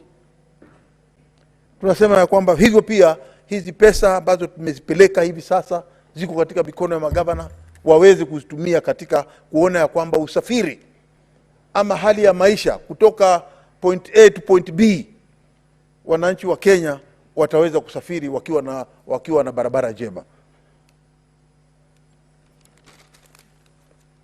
Vile vile Bwana Spika, kwamba uti wa mgongo katika nchi hii, Bwana Spika, ni ukulima. Tunajua kuna wakulima katika sehemu mbalimbali, wengine pengine katika sehemu za kaskazini ya Kenya ni watu ambao wana zaidi sana watumia hali ya mifugo. Tunasema kwamba katika yale maeneo ambao watu wanatoka tofauti tofauti, tuweze kupeana kipaumbele kwa huduma za wale watu wanaoishi kule. Kama sasa watu wa Northeastern, watu wanaoketi kule wanataka ng'ombe zao, wanataka ngamia zao, wanataka mahitaji fulani, tunaona ya kwamba lazima gavana upande ule atie mkazo. Tukija upande wa wakulima, kuna sehemu tofauti za Kenya kuna wakulima. Tunataka pia magavana hizi pesa ambazo zitakwenda katika ziko katika serikali zetu mashinani waweze kuzingatia kuona ya kwamba wakulima wamepewa kipaumbele ili waweze kuwa na mashamba yao ambao wataweka rutuba, wataweka fertilizer, wataweza kuweka mbegu ili waweze kupata chakula kingi. Manake hakuna nchi ambayo inaweza kufaulu ndani ya Kenya, Bwana Spika, bila kuona ya kwamba chakula kinapatikana ili watu waweze kushiba, kufanya kazi kwa bidii na kuwe na maendeleo. Tunaita food security. Bwana Spika, mara nyingi tumeona waliosimama wanaopinga. Hatuwakatai, kupinga ni sawa, lakini sana ripoti hii imetengezwa na kamati. Hii ripoti ni ya kamati, si ripoti ya rais. Lakini watu tukiketi hapa kama maseneta, tukianza kusintofahamu ya kwamba tunaongea habari ya taarifa aliyotoa rais ya mwaka wa 24 katika hili bunge letu, tukiileta hapa tukifananisha na hii ripoti, haitakuwa sawa. Tutakuwa tumekosa mwelekeo. Kitu ni kwamba ripoti ya rais iko kando na ripoti hii ambayo imetengenezwa na kamati yetu ya majadiliano katika bunge zote mbili, wakakubaliana katika hizi pesa, ni kwamba tunaongea habari ya pesa zitakazokwenda katika serikali za mashinani ili ziweze kusaidia wananchi wa Kenya. Bwana Spika, nikiweza pia kumaliza, nataka kusema ya kwamba wafanyi kazi wanaofanya katika serikali zetu za mashinani, wale wafanyi kazi, wazungu walisema, na uniruhusu nitumie lugha ya Kimombo, ya kwamba your first client is your employee and a happy worker is a productive worker. Kitu cha kwanza ambacho magavana wanatakana kuona ni kwamba wale wafanyikazi ambao wamewaandika ndani ya maofisi, tunashangaa kwamba sasa kuna sababu ndogo ambazo tunaweza kuziona zikitoka katika kila mahali katika Kenya, ya kwamba wamekosa kupewa mishahara. Hizi pesa, tunasema hakuna anayetaka kufanya kazi baada ya siku 30 asione mshahara wake ndani ya mfuko, ili aende nyumbani akifurahi kuweza kutoa fees za watoto wake, kuweza kulisha bibi yake, kuweza kumvalisha bibi yake na watoto, ili nyumba ile iwe na raha. Tunaona sumazi zinatandaa katika mafamilia tofauti kwa sababu ukiulizwa unasema mimi sina pesa za kulipa mishahara. Lakini sasa hakutakuwa na sababu ya kwamba wafanyikazi wetu wanaofanya katika wanaofanya kazi katika serikali za mashinani watakosa mishahara yao. Nasema ya kwamba kipao cha mbele wafanyikazi wenu wanaofanya katika kaunti zote 47 katika Kenya, hivi sasa pesa ziko, walipeni mishahara yao. Bwana Spika, nataka kumalizia. Na kimaliza ya kwamba nasema hii ripoti yetu tuliyoandika, mimi nataka kukubaliana nayo kwa sababu ni ripoti ambayo imepeana mwelekeo, na ni ripoti ambayo imeeleza sababu gani tuliweza kukubaliana kuchukua hizo bilioni 387, tukakubali zile zingine kama 13 zipotee. Lakini hali sintofahamu ya Kenya ya kwamba uchumi hali yake pengine si uzuri, lakini sisi tunasema tu ya kwamba tunawaombea hao magavana waweze kuketi katika yale maofisi, waweze kukaa chini, kutafakari, kuona ya kwamba maji yatasambazwa, barabara zitapatikana, mbegu zitapatikana kupeleka kwa wakulima, hospitalini kutapatikana madawa, na hatimaye pia mishahara ya wananchi ambao wanafanya kazi katika serikali zetu za mashinani watapata mishahara yao kulinganishana na uwezo na kulinganishana na nguvu, na zile maeneo wanaofanya kazi wasifanye kazi kujivunja vifua alafu mishahara isiwezi kupatikana. Kwa hiyo tunasema katika hii ripoti tunasisitiza zaidi, na mimi naisupport kwa sababu ni ripoti ambayo imetengenezwa na maseneta wenzetu, wameileta hapa, na sisi tunaona kwamba ripoti hii itasaidia vilivyo katika serikali zetu za mashinani. Asante Bwana Spika. Honorable Senators, we seem to have a problem with the system. The system has hanged. So I will require all of you to log out and then log in afresh. And don't worry about the... yes, it had already hanged, yeah. So please just log out and then log in so that we can reboot the system. I do have a list of the speakers.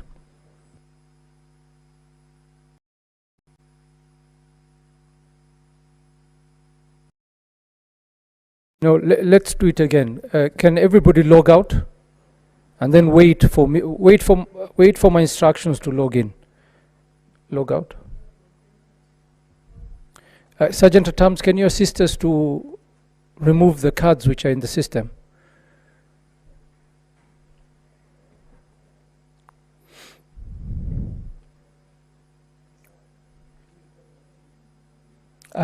Niko na majina ya watu vile kuongea.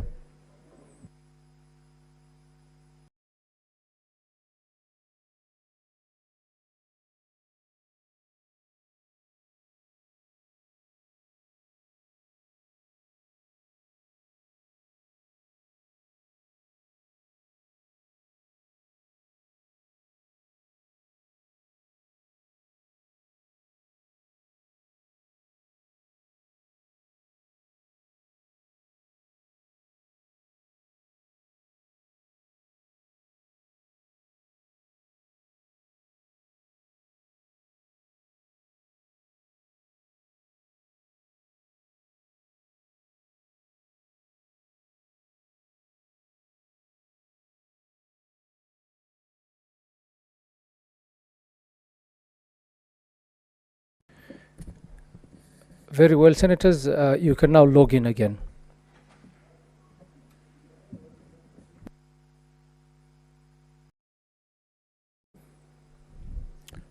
Very well. Senator Mundingi Alexander.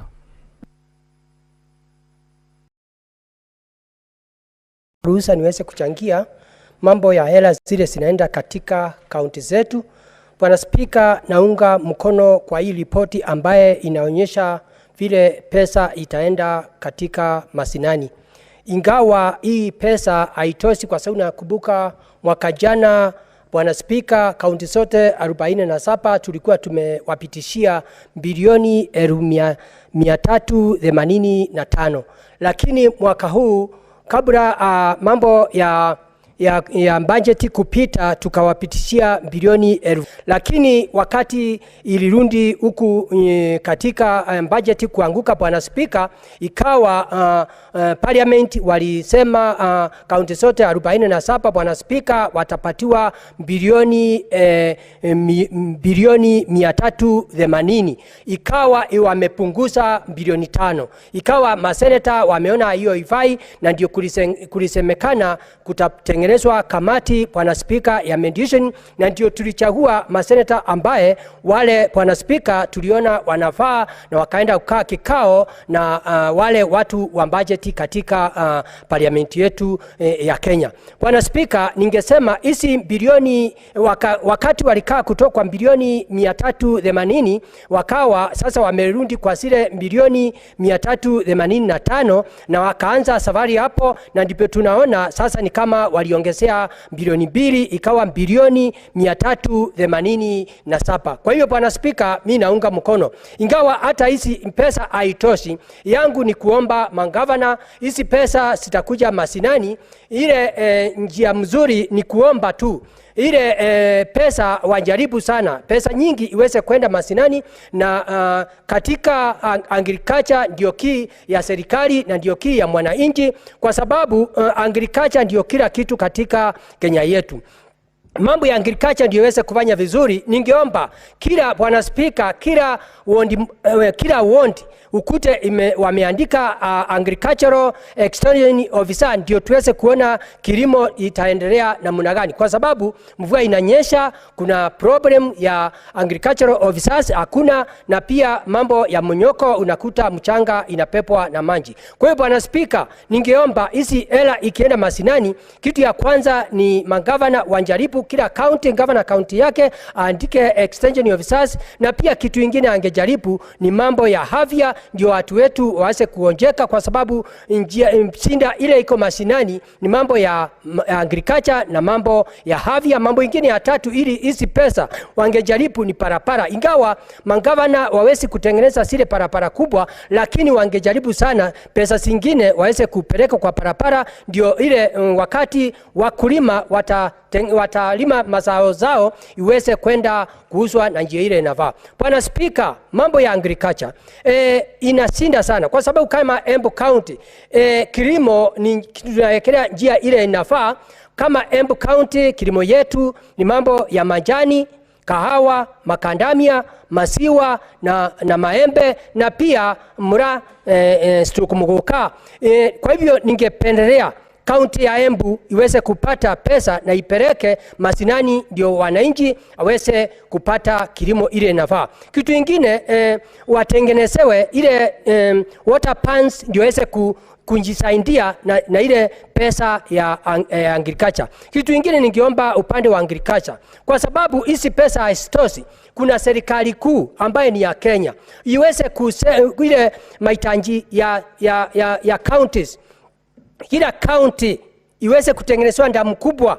Kama Embu tunajua wametuahidi watatengenezea ambaye Kamomo ambaye itasaidia Mbere North, na Dhambana ambaye itasaidia Mbere South na Manyata. Kwa hivyo ningeomba pia ile pesa simembakia serikali kuu, serikali juu ya kuinua kilimo, watu wa Embu County waweze kutengenezwa zile ndamu, na kilimo ya Embu na economy itasaidika, na watu watapata kufanya kazi ile inafaa, na tutapata mazao ambaye ni mazuri, na pia economy ya Embu County njia ya usuru itaweza kuenda juu na serikali ya Kenya.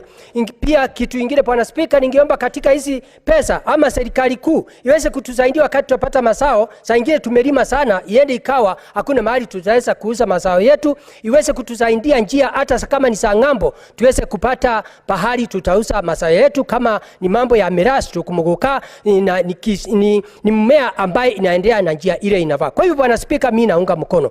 Ambaye upande mwingine ningeomba ni serikali ya county ni mambo ya afya. Pesa nyingi iende kwa hospitali yetu ya counties. Aswa tunajua health promoters wanafanya kazi nzuri, na nakumbuka ile budget ambaye ilianguka tulikuwa tumeongezea pesa, lakini tulikuwa asikia karibu wawache kulipwa misara, na ni kitu ya aibu sana, kwa sababu Bwana Speaker, serikali ya Kenya Kwanza wakati iliingia iliangalia wale watu kwa kipindi ya miaka yote hawakuwa pata pesa chochote, lakini sasa wakasema serikali kuu itatoa 5% na county 5%, na tukavurehia sana. Kwa hivyo ningeomba magavana wafuatilie au watu, kwa sababu wako masinani, ati mtoto akisaliwa wameanza kuchukua ripoti zao, na wale wakina mama wazee wako manyumbani wameanza kuchukua ripoti zao, ndio kuweze kuonekana miaka ambayo itakuja kutakuwa na mipangilio ya magonjwa yote kwa kila binadamu. Kwa hivyo ninaunga mkono juu ya hela ya county. Pia hizi pesa ningesema pia upande ya hospitali haitoshi Bwana Speaker. Ningeomba pia serikali kuu iweze kusaidia serikali za county, ile hospitali kubwa waweze kupeleka mandawa na waweze kutengeneza hospitali iwe level 4 na level 5, ndio pia hiyo magonjwa tunasikia kama ni ugonjwa wa kansa na ugonjwa zile zingine. Na pia kuna wale watu wanalipwa na pesa ya county, pia madaktari, kuna wengine wanalipwa na pesa ya national government. Ningeomba serikali ya national government pia iweze kupeleka pesa masinani, ile pesa zingine zimembakia. Kwa hiyo Bwana Speaker, kitu kingine ingeweza kusaidia county zetu ni kila county kuna ile pesa ambayo imekuja kutoka nchi za ng'ambo ya kusaidia mambo ya kupanda upandaji wa miti juu ya climate change. Pia county government na national government waungane pamoja ndio tuweze kupanda miti, ndio damu zile tutatengeneza iwache kukauka, ndio unakuta tunaendelea kupata mvua, ndio mazao yetu iweze kuendelea juu, ndio tuweze kutengeneza ekonomi yetu. Na tukiendelea hivyo Bwana Spika, nchi ya Kenya upande ya kilimo na upande wa afya na upande wa parapara tutaweza kuwa tunainua kilimo yetu. Bwana Spika, ile kitu ningekosoa ni kusema wale watu wanapinga hii mjadala. Nataka niwafahamishe, sio kumaanisha ati kama mimi sijui mambo ya Kiingereza ama Kiswahili Bwana Spika. Ile kitu nataka kusema, ninafahamu vizuri hii mjadala inaongea mambo ya era ya county, na kuna mahali president ameingia kwa hii mambo ya era ya county ya national government. Ile kitu nasema nilikuwa na maanisha ni ati senator wetu ndio alikuwa na msemo na kukaa na kipindi ya MPs ndio aweze kupitisha. President anja kataa kupitisha ela zile tunapitisha, kwa sababu sisi tumepatiwa kazi na mwananchi tuweze kutetea devolution, na pia ikitoka hapa house iweze kwenda kwa parliament. Na parliament imekuwa na shida nyingi sana na magavana, kwa sababu unakuta wanapata ela nyingi kuliko zile tunapatia county. Unakuta constituency moja Bwana Speaker inapata milioni 150 kwa parliament kwa MP moja. Pia hapo wamejiongezea pesa ya parapara wakajipatia milioni 60. Hapo hawa MP pia wakajipatia milioni 30 ya kutengeneza stima. Kwa hivyo sinda ya hizi pesa ya devolution sio makosa ya president, ni makosa ya MP. Kwa hivyo nataka kukosoa wale watu wanapinga hii mjadala, ni tukae chini, kwa sababu Biblia inasema watu wawili waweze kutembea bila kuelewanwa. Ni sisi tuelewanwe, na pia wakati ule mwingine tukae chini tuelewanwe na parliament ndio tuweze kupatia watu mashinani era ya kutosha juu ya economy ya counties. Ya mwisho Bwana Speaker, ile ningeomba counties na governors, tafadhali kuna ile hela ambaye kule katika masinai, kwa sababu tumeona hizi hela haitoshi kwa sababu ya kitu inaitwa pending bill na wage bill ambaye iliwachwa na ile magavana walikuwako. Ningeomba ile hela mnaokota huko masinani muweze kuongezea, ndio ukute mnapata ile pesa Bwana Speaker, itasaidia kuongezea hii pesa tumempatia. Kwa sababu kama county ya Embu County Government, ninginafurahia sana na ile governor ambaye ako huko sahi. Embu County ilikuwa imepangiwa kuokota milioni 900, lakini ule governor alikuwa kwa zamani alikuwa naokota milioni 350. Bwana Speaker, saa hii ule governor aliyoko saa hii, ile kitu inafanya ni muunga mkono, amefikisha milioni 750. Na hizo pesa ndio magavana wanakula huko kwa njia ya misosoro. Kwa hivyo naomba governor wa Embu County, umefanya kazi nzuri, lakini haujafikisha ile pesa. Inafaa kutoka milioni 750 ufikishe angalau bilioni 1 iweze kuongezea ile pesa ambaye itatoka katika huku mambo ya Senate. Kwa hivyo ningeomba uweze kujifunza na kaunti zile zingine, kwa sababu tumesikia kaunti nyingi imeweza kutafuta njia ya kuta pesa ya usuru huko masinani. Kwa hivyo nashukuru kaunti ya Embu County na wale wafanyikazi mnaokota ile pesa. Jameni, ile line zote zinaweza kuharibia sisi. Ningeomba kaunti ya Embu County muweze kufunga ndio tuweze kuona kama tutafika ile pahali inafaa. Bwana Speaker, unakuta kaunti zimekuwa na shinda hapa na pale upande ya hospitali. Ningeomba serikali iweze kuangalia. Nikimalizia Bwana Speaker, mambo ya treasury iko na shinda. Waziri ambaye wa fedha, ningeomba muweze kukumbaliana na counties vile kila mwezi, kama serikali ya Kenya Kwanza wakati iliingia, rais wetu alisema kila mwezi mpaka county iwe ikipata pesa Bwana Speaker. Na saa hii juzi tumesikia kama ni miezi 2, miezi 3 county haijapata pesa. Kwa hiyo naomba waziri wa fedha na pia na wale watu wafanya kwa fedha muweze kupatia county zetu kila mwezi pesa ndio tuweze devolution iweze kuwa masinani na tuweze kuona vile serikali ya Kenya Kwanza inafanya, kwa sababu inasema ni pesa mkononi. Kwa hiyo Bwana Speaker, mimi nikiwa senator wa Embu County naunga mkono, na mimi ni Daktari Alexander Munyimundigi. Asante Bwana Speaker. Senator Samson Cherargei.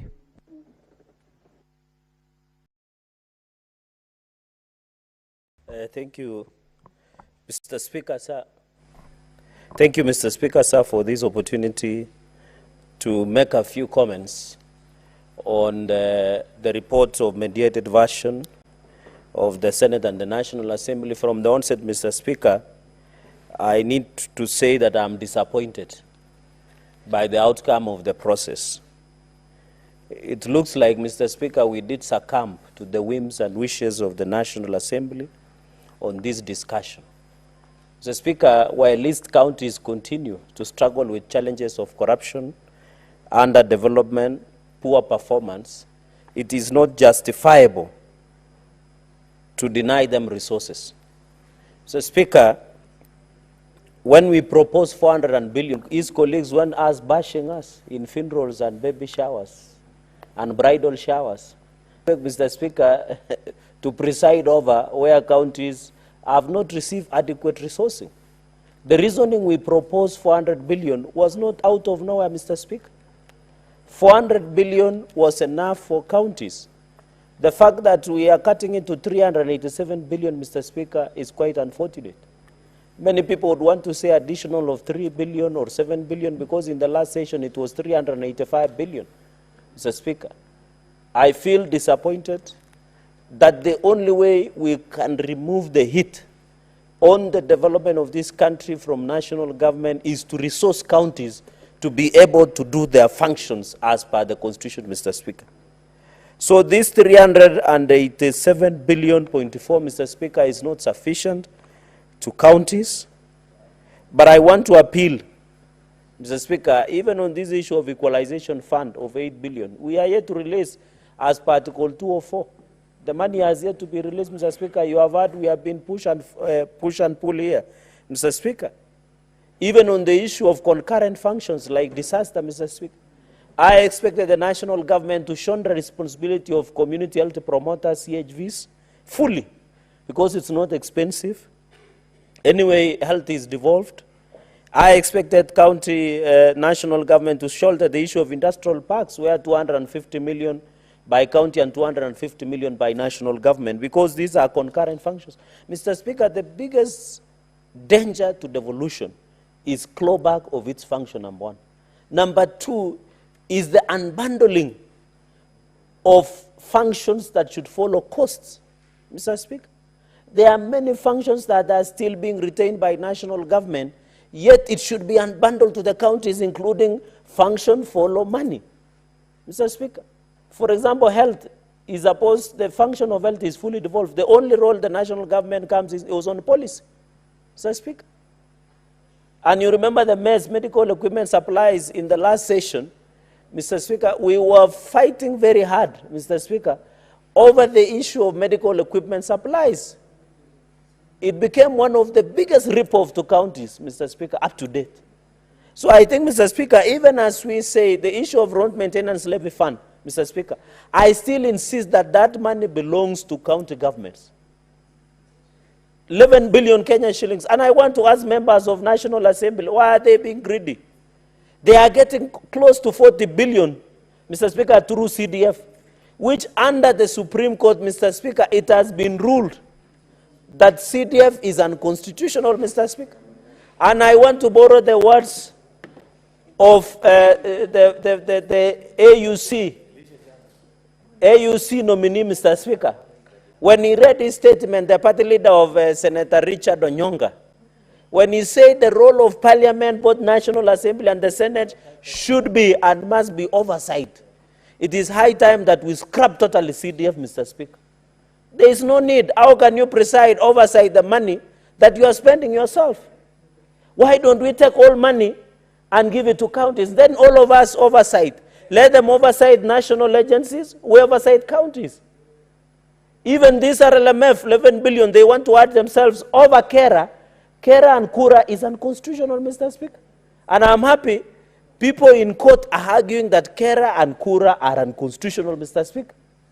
Because as we talk today, the members of National Assembly have all hostage Kera to do their own bidding, Mr. Speaker. So the issue of CDF, which every county is receiving, every constituency is receiving of 100 million, and the argument, Mr. Speaker, the misnomer I hear on the streets is very simple. You know, CDF is doing more. Oh, we have seen CDF. CDF was started in 2003. It is the high time we consolidate all the funds, do division of revenue to national government and to the counties, then oversight both, Mr. Speaker. And I agree in the principle of AUC candidate Raila Odinga when he says, let members of parliament do the oversight of the funds that they appropriate. The budget making process, and I had a member here saying that the president and I want to do pro bono legal advice on the floor of the House to all Kenyans. President and national executive are not involved in the budget making process. The budget making process is an exclusive domain of this National Assembly and the Senate. It was decided in the petition number 3 of 2013 by the Supreme Court, Mr. Speaker. So we should correct Ms. Norma that the national executive nor the president does not participate in any way in budget making process, Mr. Speaker, and therefore it should be handled. Number 2, Mr. Speaker, counties continue the issue of pending bills. Mr. Speaker, are you aware most of our businessmen in Garissa, in Nandi, in Kisii, have died following up for their pending payments by the counties, Mr. Speaker? As of June 2024, Mr. Speaker, counties owed pending bills of 158 billion. Including Garissa, your businessmen and women are suffering because they cannot be paid by counties. I saw the governor of, who is the chair of finance, the governor of Kakamega, telling us the biggest danger to devolution is control of budget. It is not. What governors are doing is voiding payments. Yes. They take money to pay Haji, but they pay Aaron. That's what they are doing. And the control of budget must be on lookout to ensure the proper approvals of the money. We will not allow governors to run away with corruption. I saw the chair of finance and I was worried. What is he talking about? The biggest problems in functionality of counties are governors themselves, because they do voiding of payments and steal the money. Why do we have, Mr. Speaker, after resolution of this House through pending bills, we did say money should be paid all across the counties, 158 billion as of June 2024. No one has paid. Governors, the other day, there was a misnomer, and I was embarrassed, Mr. Speaker. They were saying they have not received money. When the CS of National Treasury released the report, they had received up to October 158 billion Kenya shillings. They are yet to relieve November, Mr. Speaker. And they are lying to Kenyans. Mr. Speaker, led by the chair of Wajir, Ahmed Abdullahi, where Wajir is dysfunctional. As we talk today, and I look at the CBK accounts, Wajir County as county government has 2.6 billion lying. Kisii has 6.7 billion lying in CBK. Nandi has 2 billion lying in CBK. Yet the chairperson of COG is telling the country there is no money, yet they have their money in CBK accounts of 2.6 billion. Yet people of Wajir cannot arrest drugs, cannot access roads. Even in Nandi, Mr. Speaker, we have 2 billion. Yet the governor is basically lamenting and perambulating and talking in funerals and giving out handouts and buying djembe sticks and buying machetes, Mr. Speaker.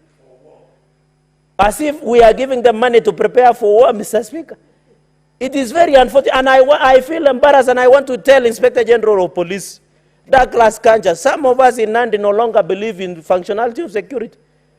Somebody was arrested when we went to occupy Nandi County Assembly on the ad hoc report, where Governor Sang cannot account for more than 10 billion Kenya shillings worth of projects. Someone senior within Nandi County Executive was arrested with machetes and djembes. The only thing that the police did in Nandi is to give him lavidavis. As we talk today, one young man was attacked by the name de Gitaro in Nandi Hills town. The person who attacked is a governor's goon. Is here to be arrested today.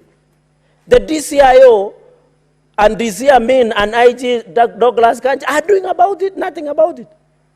The goonism is Nandi is the order of the day. Anybody, I saw even in Dr. Ondari's funeral's father, goons have taken over funeral services in Kisii, Mr. Speaker.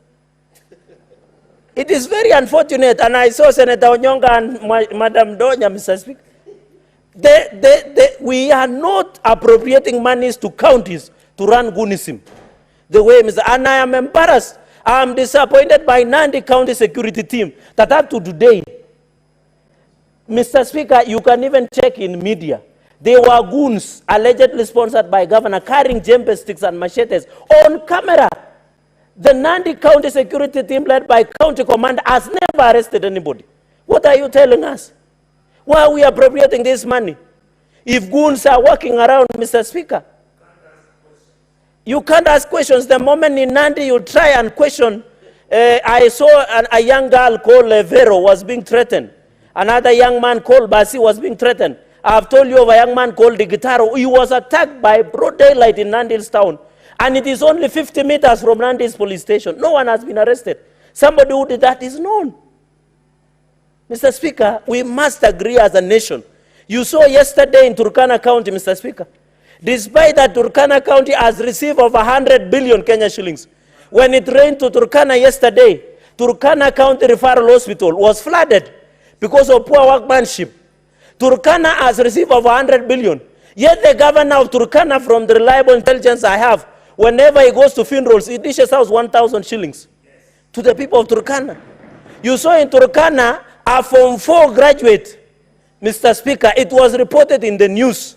A Form 4 graduate was dispensing medicine. What are you telling us? What is EACC doing? What is DCI doing? If a Form 4 graduate somewhere in Turkana is dispensing medicine, and we are sitting here as a Senate, as if nothing is happening, then there is a big problem with this country. The system is broken. The way governors, Mr. Speaker, including your governor, where it's only a few meters to the river and there is no water in Garissa town, Mr. Speaker, is receiving money, smiling, and all the way to the bank. They should come back and account it before the floor of the House. I can tell you, Mr. Speaker, when you ask governors to appear before committees, they don't come. I issued summonses to the governor of Kisii, Simbarad. I have issued summonses against governor of Taraka, Mudhomi Njuki. We have issued summonses to Machakos governor and even governor of Isiolo, because they don't want to come to account, Mr. Speaker. But they are busy taking money from us, but they cannot come back to account, Mr. Speaker. I remember even when the Senate and in the County Assembly of Nandi, Mr. Speaker, when the ad hoc report of a 10 billion projects like Kapsabet, Mother's Baby Newborn Unit, there is no mortuary in Kapsabet town, Mr. Speaker. The one that was there was built by Muzungu. Our people are suffering. You go to Nandils, there is no drugs. Across Kobuja Sub-County Hospital, Kobuja Sub-County Hospital is less than 50 meters from the governor's house. God forbid if he gets sick, he cannot access medical care in Kobuja Sub-County, Kobuja Hospital, which is tall. Kapsengere is tall, Mr. Speaker. Even all the projects are told that were allocated money. When the members of County Assembly in Nandi tried to pass the ad hoc report, there was a lot of intimidation and blackmail against the MCAs. And I want to thank the MCAs, almost 19 of them, led by the chair of ad hoc committee, Kapsabet ward member of County Assembly, for standing firm and fighting for justice, Mr. Speaker. Mr. Speaker, because I can see my time is fast spent, corruption in counties must be fought. As we talk, Mr. Speaker, I want to challenge the nominee of EACC, Mr. Abdi, to walk the talk. We are tired of EACC frying only omena instead of frying mbuta, Mr. Speaker. As we talk today, Mr. Speaker, as we talk today, Nandi County, there was a payroll fraud. The EACC and DCI came to Nandi, took away computers. Up to today, no one has been arrested. Even our Public Service Commission report came out in Nandi and showed, Mr. Speaker, that a number of people hired by governor were earning salary without working. No one has been arrested up to today. One of them was his campaign soloist. Another was a media presenter. Some of them were close relatives, Mr. Speaker. Up to today, EACC and DCI have arrested them. So what are you telling us, Mr. Speaker? The system is broken. It is as simple as that. You saw what happened in Kisii, the same thing with employees fiasco. No one has been held accountable in the issue of employment saga, even in Isiolo. Mr. Speaker, even we want to challenge the new EACC CEO. We are tired of appropriating funds. Not your one is held accountable. Up to today, on the issue of payroll fiasco in Nandi, none has been arrested up to today, Mr. Speaker. We must be told. I want to challenge the new CEO, nominee, Mr. Abdi, to walk the talk as EACC. Let us stop. You know, they come with abracadabra, come with vehicles, take computers, take copies. 1 month, no one has been arrested. 2 months, no one has been arrested. Yes, and they see each other through the tent, Mr. Speaker. Thank you. Today, Senator Onyonga is one of my biggest cheer squad here on the floor of the House, Mr. Speaker, and I'm proud of it. Mr. Speaker, that is very unfortunate that we give money to EACC and DCI from taxpayers to fight corruption, but there is nothing to smile on about. As a reggae song says, when you look outside the window, do you see anything to smile about? Our counties are becoming bastions of inefficiency, moribancy, corruption, Mr. Speaker, as we talk today. Even finally on Earth resource, Mr. Speaker, Nairobi, under CRA, have potential of 67 billion, but they are collecting 12 billion. Where is 50 billion? Nandi has revenue potential of 700 million. They are collecting 200 million. Where is it, Mr. Speaker? And I see governors celebrating, but they are not telling the country in their own source revenue. Today, give value. Governors will take about equitable shareable revenue being appropriated, but they'll never tell you about their own source revenue. Where border stickers in Chepterit, in Aldai, in Chemase, Mr. Speaker, are paying for border stick. In Mosoriot, in Kaptumo, in Kobucha, in Chepterwa, in Maraba, Mr. Speaker, in Nandils, my women, Mama Mboga, even in Kapsabet town, they have a dysfunctional town market where there is no sanitary, including toilets. Those women sit from morning to evening. There is no toilets, Mr. Speaker, to use. But they are paying money to counties. Those border, it's raining in Nandi now. The roads are impassable. Border have been forced to construct shades of grass, Mr. Speaker, to protect themselves from the sun or the rain. Yet that own source revenue, governors will not tell you about. If you ask the COG chair, which is an exclusive Ahmed Abdullahi, they will never tell you about own source revenue. They will tell you about money in treasury. They will never tell you what they are doing under CRA revenue potential, Mr. Speaker. So I want to challenge, Mr. Speaker, that on own source revenue, we must agree that the own source revenue should give value for our people going into the future, Mr. Speaker. We must ensure, and I am happy that as a Senate, we must have a conversation. I want to challenge, just 30 seconds, Mr. Speaker. I want to challenge that we need to work towards it. Mr. Speaker, I oppose this report. I thank you. Thank you, Senator Veronica Ndwati. Thank you, Honorable Speaker, for the indulgence to allow me to share my views.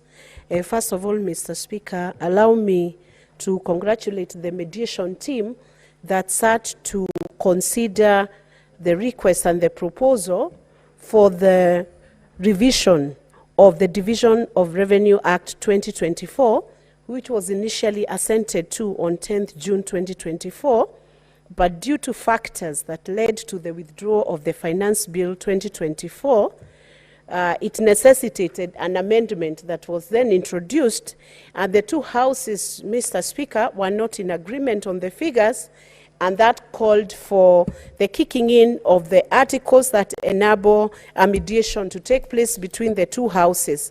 Let me first say, Mr. Speaker, that the trend that was set by this mediation committee was to the effect that the business being conducted both by National Assembly and then the Senate, Mr. Speaker, that both houses can come to a consensus, which then helps us to move important matters which have national consequence to a conclusion that then becomes a win-win situation for the citizens of Kenya. Honorable Speaker, one of the issues that the Senate felt very strongly, and because I was one of the members of the mediation team, was that reducing the county allocation to 380 billion would then have meant that it has been reduced less than what was given to the counties in the financial year 2023 to 2024, Mr. Speaker. And that then fostered a very robust conversation and a dialogue, almost close to a conflict between the two houses, Mr. Speaker, because Senate was of the view that we could not allow a reduction of that revenue below what was allocated last year or the last financial year, Mr. Speaker. So I want to say that it was due to a very good process which was respected by both houses, that members were able to agree that at least the funds that will support devolution should be improved to 387 billion. We are not saying this is the best figure that could have been allocated to the counties, Honorable Speaker, because our vision was to ensure that counties could have up to 400 billion, Mr. Speaker, but it was not possible because of the withdrawal of the Finance Bill 2024, which resulted to a shortfall in the projected revenue. And as a result, there was a shortfall of 346 billion, and counties were being pushed to take in a reduction of 20 billion, which we felt was too high because of the nature of services that are rendered by the county governments, Mr. Speaker. Let me from the onset state this. If counties were allocated 400 billion, or allocated 380 billion, or 390 billion, or 360 billion, Honorable Speaker, and yet we have so much wasted in the same counties, Mr. Speaker, even the 380 or the 400 will still not become useful to the Kenyans, to the citizens of this nation. That is why, Mr. Speaker, my first take on this mediated version of the bill, which I believe should now not face any opposition in both houses, is that, Honorable Speaker, it is time we face one another as citizens, as leaders, and agreed that it is time to curb wastage, to reduce on cost of how we do business, how we conduct business, and it is time we change the culture of our government offices, government officials, county offices, county officials, and let's say public service, Mr. Speaker. Because, Mr. Speaker, if we were to reduce corruption even by 40%, it would unlock so much potential in this nation, Honorable Speaker. We would be finding world-class hospitals in all our counties, Honorable Speaker. So my first take is, even with the resources that have been allocated to the counties, we need to see much more service being rendered to Wananchi, and not just service, but, Honorable Speaker, very quality service. Mr. Speaker, we have seen a situation where the county governments, on very many occasions, we look up to the national government for allocation of more resources, Honorable Speaker. But sometimes when you visit the counties or you listen to the reports that are coming to PEAK or PAC committees, Honorable Speaker, you wonder whether those counties are within the Republic of Kenya. You know, this house is known for supporting devolution and encouraging that more resources must be devolved to go to Wananchi, Honorable Speaker. But what has been happening is the wanton abuse and misuse of public resources now has to stop, Honorable Speaker. And there is also that question of own source revenue. Why aren't counties being able to concentrate on collecting revenue and improving service that people are even happy to pay for that service? Honorable Speaker, if you listen to many Kenyans, any provider who gives quality service is always assured of a clientele, Honorable Speaker. But the challenge we are having right now, unless we curb the wastage, even if 500 billion is allocated to the counties, it will still not be useful to Wananchi. Honorable Speaker, I support this report, and I would urge even the likes of Senator Cherargei, because this is a mediated version and no factors were considered, that all our members should support this report so that we unlock these resources for the counties, because we cannot go to Christmas, we cannot go to recess, we cannot go on holiday before we pass this mediated bill, Honorable Speaker, and agree that resources must be devolved to the county and disbursed to the counties. Thank you, Honorable Speaker. Senator Esther Okenyuri.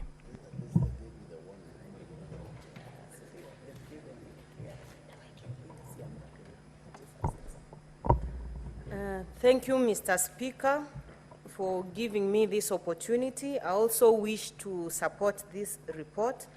When I actually look at the composition of the members who sat to mediate over this issue, from our side of the Senate, I see very good brains. Even on the other side of the National Assembly, like one Dr. John Chikati, who was my former boss in my previous workplace. Mr. Speaker, it's interesting that mediation offers chance for us to sit ground on some of the issues maybe we would have not otherwise considered. And I've had an opportunity to serve at least in 3 mediation committees, and I know the intrigue that go in there. Glad we have now this version so that we can actually have our counties in full operation. I would not really want to dwell much on the issue of figures. Yes, it's our allocation and, of this shareable revenue is one of the Senate's core mandates, but I want to go into issues of once money has gone down to counties, then what do counties have to do with that money, Mr. Speaker? Mr. Speaker, when I was actually looking at some of the observations and recommendations of this report, I saw a suggestion that counties need to have a bigger look at their own sources of revenue. Mr. Speaker, their own sources of revenue currently are way low what is expected. For instance, if I give you an example, if you go to a place like Kajiado, a case in Point Rongai, if you meet county officials, they'll charge you for a service and put that money in their pocket. You do not see any kind of accountability in that case. That is money lost. Mr. Speaker, the 47 county governments need to prioritize, especially giving training to their officials who are on the revenue collection sector. The Commission for Revenue Allocation has given guidelines on how they need to go about that. This is a very progressive way of curbing losses, especially in revenue collection. Training also needs to happen on the management, on policy makers who are in that sector, Mr. Speaker, because we need to generally engage all sectors so that we are not facing hostility when we are encouraging collection of more revenue that is in form of taxes. When you actually encourage all stakeholders in that particular county, you are less likely to face resistance. I saw my colleague Senator Cherargei very angry at the county chiefs and the corruption going in there. I need him to be more angrier and call out corruption in all quarters, not just county government. Because, Mr. Speaker, yes, when you actually look at the way spending is done at county government, then you really conclude the kind of spending that happens is not meant to help normal citizens, but more of the political class. Because when you actually go and see some of the payments that are being done, you see there is budgeting for maybe a leadership training that was undertaken in Dubai, people going to study about poverty alleviation in another country. Do you need to go to another country to study how they are alleviating poverty? We have our own case in Kenya. Those are situations that surround us on a daily basis, Mr. Speaker. And when you even look at most of the indexes we are looking at, especially in subdividing this money, one which is most critical, the health index. Mr. Speaker, most of these county governments are less prioritizing this sector. But as a parliament, we have passed so many laws that need to support the health sector to work very well. The other time we passed a facility improvement fund legislation. There was also legislation that was enabling even the surrounding persons to enable they have a committee of their own in their local dispensary that provides oversight, Mr. Speaker. So citizens also need to know they are equal partakers of what is currently happening, Mr. Speaker. In as much as we are calling out the political class, the citizens also need to know the political class we have right now are a representation of who they are. Because if citizens want change, Mr. Speaker, we need to start by carefully looking at the kind of leaders we elect, Mr. Speaker. And that's why I was very excited, because I believe an informed citizenry is a citizenry that is able to make right decisions for themselves and for what they want in terms of leadership, Mr. Speaker. The other issue I actually want to major on is agriculture, Mr. Speaker. Now that we have the rains, there are several initiatives that have been given by government, especially when we come to the subsidized fertilizer that has been given. These are opportunities we need to take advantage of, especially from the farmers.